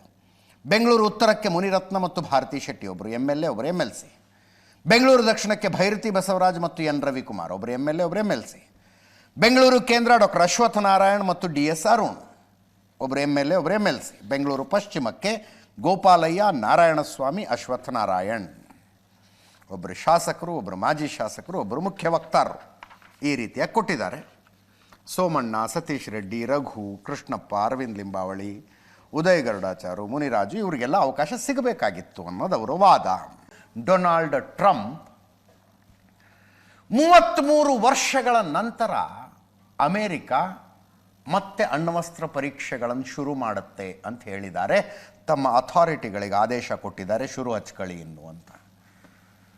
ಏನೇನೋ ಮಾಡಿದ ಡೊನಾಲ್ಡ್ ಟ್ರಂಪ್ ಒಂದು ನ್ಯೂಕ್ಲಿಯರ್ ರೇಸ್ನ ಕೂಡ ಶುರು ಮಾಡಿಬಿಡ್ತಾರಾ ಅಂತ ಡೌಟ್ ಶುರುವಾಗ್ತಾ ಇದೆ, ಭಯನೂ ಶುರುವಾಗ್ತಾ ಇದೆ. 33 ವರ್ಷಗಳ ಹಿಂದೆ ಅಮೇರಿಕ ಅಣ್ವಸ್ತ್ರ ಪರೀಕ್ಷೆಗಳನ್ನು ನಿಲ್ಲಿಸಿತ್ತು, ನ್ಯೂಕ್ಲಿಯರ್ ಟೆಸ್ಟ್ ನಿಲ್ಲಿಸಿತ್ತು, ಒಂದು ಒಪ್ಪಂದಕ್ಕೆ ಬಂತು. ಮತ್ತೆ ಶುರು ಹಚ್ಕೊಳ್ಳಿ ಅಂತ. ಯಾಕೆ ಶುರು ಹಚ್ಕೋಬೇಕು? ರಷ್ಯಾ ಚೀನಾದವರೆಲ್ಲ ಮಾಡ್ತಿದ್ದಾರೆ ಅಂದರು. ಅಷ್ಟೇ ಹೋಗಿದ್ರೆ ಪರವಾಗಿಲ್ಲ, ಪಾಕಿಸ್ತಾನದವರು ಮಾಡ್ತಿದ್ದಾರೆ, ನಾರ್ತ್ ಕೊರಿಯಾದವರು ಮಾಡ್ತಿದ್ದಾರೆ ಅಂತ ಹೇಳಿದ್ದಾರೆ ಡೊನಾಲ್ಡ್ ಟ್ರಂಪ್. ಪಾಕಿಸ್ತಾನ ನಾರ್ತ್ ಕೊರಿಯಾದವರು ಮಾಡ್ತಿದ್ದಾರೆ, ನಾವ್ಯಾಕೆ ಮಾಡಬಾರ್ದು ಅಂತ. 1992 ಕೊನೆಯದಾಗಿ ಅಮೇರಿಕ ಅಣ್ವಸ್ತ್ರ ಪರೀಕ್ಷೆಗಳನ್ನು, ಪರಮಾಣು ಶಸ್ತ್ರಗಳನ್ನು ಪರೀಕ್ಷೆ ಮಾಡಿದ್ದು. 1990 ರಷ್ಯಾ ಕೊನೆಯ ಪರಮಾಣು ಪರೀಕ್ಷೆ ಮಾಡಿದ್ದು. 1996 ನಂತರ ಚೀನಾದವರು ಪರಮಾಣು ಪರೀಕ್ಷೆ ಮಾಡಿಲ್ಲ. ಬಟ್ ಡೊನಾಲ್ಡ್ ಟ್ರಂಪ್ ಹೇಳ್ತಾ ಇದ್ದಾರೆ ಇಲ್ಲ, ಈಗ ಮಾಡ್ತಿದ್ದಾರೆ ಅವರು ಅಂತ. ಎಲ್ಲಿ ಎಕ್ಸಾಕ್ಟಾಗಿ ಮಾಡ್ತಿದ್ದಾರೋ ನಮಗೆ ಗೊತ್ತಿಲ್ಲ, ಬಟ್ ಅವ್ರು ಮಾಡ್ತಿದ್ದಾರೆ ಅಂತ. 1945 ಮೊಟ್ಟ ಮೊದಲ ಸಲ ಏನು ಹಿರೋಶಿಮಾ ನಾಗಾಸಾಕಿಯಲ್ಲಿ ಬಳಕೆ ಆಗಿದ್ದ ನಂತರ 1996 ತನಕ ಸುಮಾರು 2000 ಪರಮಾಣು ಪರೀಕ್ಷೆಗಳು ನಡೆದಿದ್ದಾವೆ. 2000 ಪರೀಕ್ಷೆಗಳು. ಒಂದೊಂದು ಟೆಸ್ಟಿಗೆ 800 ರಿಂದ 900 ಕೋಟಿ ರೂಪಾಯಿ ಖರ್ಚಾಗತ್ತೆ. 800 ರಿಂದ 900 ಕೋಟಿ ರೂಪಾಯಿ. ರಷ್ಯಾ ಅಮೆರಿಕ ಹೆಚ್ಚು ಕಡಿಮೆ ಸೇಮ್ ನಂಬರ್ ಆಫ್ ಪರಮಾಣು ಬಾಂಬ್ಗಳನ್ನು ಇಟ್ಕೊಂಡಿದ್ದಾರೆ. 5500 ಒಂದೊಂದು ದೇಶದ ಹತ್ರ ನಿಮ್ಗೆ ರೌಂಡ್ ಫಿಗರ್ನಲ್ಲಿ ಹೇಳೋದು 5500 ನ್ಯೂಕ್ಲಿಯರ್ ಬಾಂಬ್ಗಳು ರಷ್ಯಾದ ಹತ್ರ ಮತ್ತು ಅಮೆರಿಕದ ಹತ್ರ ಇದ್ದಾವೆ. 5500 ಪರಮಾಣು ಬಾಂಬ್ ಅಂದರೆ ಏನು ಮಾಡ್ಬೋದು? ಅದರಲ್ಲಿ ಇಡೀ ಪ್ರಪಂಚವನ್ನು ಉಡಾಯಿಸಿಬಿಡ್ಬೋದು. ನಾಟ್ ಒನ್ಸ್, ಒಂದು ಸಲ ಅಲ್ಲ, ಇಡೀ ಭೂಮಿಯನ್ನು 150 ಸಲ ಉಡಾಯಿಸಬಹುದು. ಅಮೇರಿಕ ಮನಸ್ಸು ಮಾಡಿದ್ರೆ ತನ್ನ ಹತ್ರ ಇರೋ ಪರಮಾಣು ಅಸ್ತ್ರಗಳನ್ನು ಇಟ್ಕೊಂಡು ಇಡೀ ಭೂಮಿಯನ್ನು 150 ಸಲ ಉಡಾಯಿಸಬಹುದು. ರಷ್ಯಾ ಮನಸ್ಸು ಮಾಡಿದ್ರೆ ತನ್ನ ಹತ್ರ ಇರೋ ಪರಮಾಣು ಬಾಂಬ್ಗಳನ್ನು ಇಟ್ಕೊಂಡು 150 ಸಲ ಇಡೀ ಭೂಮಿಯನ್ನು ಉಡಾಯಿಸಬಹುದು. ಭಾರತದ ಹತ್ರ 180 ಇದ್ದಾವೆ ಒಂದು ಲೆಕ್ಕಾಚಾರದ ಪ್ರಕಾರ. ಚೀನಾದ ಹತ್ರ 600. ಯಾರ್ಯಾರು ಎಷ್ಟೆಷ್ಟು ಪರಮಾಣು ಬಾಂಬ್ಗಳನ್ನು ಇಟ್ಕೊಂಡಿದ್ದಾರೆ ಅನ್ನೋದರ ಸಂಖ್ಯೆ ಇದೆ ನೋಡಿ ಅಲ್ಲಿ. ಡೊನಾಲ್ಡ್ ಟ್ರಂಪ್ ಇದನ್ನೇನು ರಹಸ್ಯ ಆದೇಶ ಅನ್ನೋದೆಲ್ಲ ಇಲ್ಲ. 60 ಮಿನಿಟ್ಸ್ ಅಂತ ಒಂದು ಇಂಟರ್ವ್ಯೂನಲ್ಲಿ ಹೇಳಿಬಿಟ್ಟಿದ್ದಾರೆ ಇದನ್ನು. ನಾವು ಶುರು ಹಚ್ಕೋತೀವಿ ಇನ್ನು ಅಂತ. ಎಲ್ಲಿ ಮಾಡ್ತಿದ್ದಾರೋ ಗೊತ್ತಿಲ್ಲ, ಒಟ್ಟಿನಲ್ಲಿ ಅವರು ಪರಮಾಣು ಬಾಂಬ್ಗಳನ್ನು ಪರೀಕ್ಷೆ ಮಾಡ್ತಿದ್ದಾರೆ. ನಾನು ನಮ್ಮವ್ರಿಗೆ ಹೇಳಿದ್ದೀನಿ ನಾವು ಶುರು ಹಚ್ಕೊಳ್ಳೋಣ ಅಂತ. ಇದು ಡೊನಾಲ್ಡ್ ಟ್ರಂಪ್ರ ಆ ಇಂಟರ್ವ್ಯೂನ ಸಾರಾಂಶ. ಈ ಅಕ್ಟೋಬರ್ 30ಕ್ಕೆ ಅನಿಸುತ್ತೆ ಒಂದು ಟ್ವೀಟ್ ಮಾಡಿರ್ತಾರೆ. ಟ್ವೀಟ್ ಅಂದರೆ ಅದೇನೋ ಅವ್ರದ್ದು ಬೇರೆ ಪ್ಲ್ಯಾಟ್ಫಾರ್ಮಲ್ಲಿ ಮಾಡ್ಕೊಂಡಿರ್ತಾರೆ ಇದೇ ವಿಷಯವನ್ನು. ಆ ಪ್ರಶ್ನೆ ಪತ್ರಕರ್ತ ಕೇಳಿದಾಗ ಬಂತ ಉತ್ತರ. ಚೀನಾ ಇದನ್ನು ಸ್ಪಷ್ಟವಾಗಿ ನಿರಾಕರಿಸಿತು ಡೊನಾಲ್ಡ್ ಟ್ರಂಪ್ ಹೇಳಿಕೆಯ ನಂತರ. ಪರಮಾಣು ಶಸ್ತ್ರಾಸ್ತ್ರಗಳ ಪರೀಕ್ಷೆ ನಿಷೇಧವನ್ನು ನಾವು ಉಲ್ಲಂಘಿಸಿಲ್ಲ. ಪರಮಾಣು ಪರೀಕ್ಷೆ ನಿಲ್ಲಿಸಲು ತನ್ನ ಬದ್ಧತೆಗೆ ಚೀನಾ ಬದ್ಧವಾಗಿದೆ. ಚೀನಾ ಜವಾಬ್ದಾರಿಯುತ ಪರಮಾಣು ಶಸ್ತ್ರಾಸ್ತ್ರ ರಾಷ್ಟ್ರವಾಗಿದೆ. ಚೀನಾದ ವಿದೇಶಾಂಗ ವಕ್ತಾರೆ ಮಾವೋ ನಿಂಗ್ ಹೇಳಿಕೆ ಇದು. ಪಾಕಿಸ್ತಾನದ ಕಡೆಯಿಂದ ಏನಿಲ್ಲ, ನಾರ್ತ್ ಕೊರಿಯಾದ ಕಡೆಯಿಂದ ಏನೂ ಇಲ್ಲ, ಸ್ಟೇಟ್ಮೆಂಟ್ ಅಂತಿಲ್ಲ. ಬಟ್ ಪಾಕಿಸ್ತಾನದವರು ನಿಜವಾಗಿಯೂ ರಹಸ್ಯವಾಗಿ ಪರಮಾಣು ಪರೀಕ್ಷೆಗಳನ್ನು ಮಾಡ್ತಾ ಇದ್ದರೆ ಕನ್ಸರ್ನ್ ಈಸ್ ಫಾರ್ ನಮಗೆ, ಭಾರತಕ್ಕೊಂದು ಕನ್ಸರ್ನು. ನೋಡಿ, ಮುಂಚೆ ಭಾರತ ಒಂದು ಪರಮಾಣು ಪರೀಕ್ಷೆ ಮಾಡಬೇಕು ಅಂದರೆ ಎಷ್ಟೆಲ್ಲ ರಹಸ್ಯ ಕಾಪಾಡಬೇಕಾಗಿತ್ತು. ಸ್ಪೈಗಳನ್ನು ತಪ್ಪಿಸ್ಬೇಕು, ಸ್ಯಾಟಲೈಟ್ಗಳನ್ನು ತಪ್ಪಿಸ್ಬೇಕು, ಅಷ್ಟು ರಹಸ್ಯವಾಗಿ ಮಾಡಬೇಕು. ಈಗ ಅಮೇರಿಕದ ಅಧ್ಯಕ್ಷರು ಓಪನ್ ಆಗಿ ಹೇಳ್ತಿದ್ದಾರೆ, 1992ರಿಂದ ನಾವು ಮಾಡೋದು ನಿಲ್ಲಿಸಿದ್ವಿ, ಈಗ ಮತ್ತೆ ಶುರು ಮಾಡ್ತೀವಿ ಅಂತ ಪರಮಾಣು ಪರೀಕ್ಷೆಗಳನ್ನು ಮಾಡೋದಕ್ಕೆ. 5500 ಪರಮಾಣು ಬಾಂಬ್ಗಳನ್ನು ಇಟ್ಕೊಂಡು ಇನ್ನು ಏನು ಪರೀಕ್ಷೆ ಮಾಡೋದಿದೆ? ಇನ್ನು ಎಷ್ಟು ಬಾಂಬ್ ಮಾಡೋದಿದೆ? ನೀವು, ನಾನು ಎಕ್ಸಾಜರೇಟ್ ಮಾಡಿ ಹೇಳಲಿಲ್ಲ, ಇಡೀ ಭೂಮಿಯನ್ನು 150 ಸಲ ಧ್ವಂಸ ಮಾಡಬಹುದು ರೀ. 5500 ಪರಮಾಣು ಬಾಂಬ್ಗಳಲ್ಲಿ 150 ಸಲ ಧ್ವಂಸ ಮಾಡಬಹುದು. ಮತ್ತೆ ಮಾಡ್ತೀವಿ ಅಂತಾರೆ ಇವರು, ಮತ್ತೆ ಬಾಂಬ್ ತಯಾರು ಮಾಡ್ತೀವಿ ಅಂತ. ಡೋಂಟ್ ನೋ ಎಲ್ಲಿಗೆ ಹೋಗಿ ನಿಲ್ತಾರೋ. ಇದರೊಂದಿಗೆ ಇವತ್ತಿನ ನ್ಯೂಸ್ ಅವರ್ ಮುಗಿಸ್ತಾ ಇದ್ದೀನಿ. ನೇರ ದಿಟ್ಟ ನಿರಂತರ ಸುದ್ದಿಗಾಗಿ ನೋಡ್ತಾ ಇರಿ ಏಷ್ಯಾನೆಟ್ ಸುವರ್ಣ ನ್ಯೂಸ್.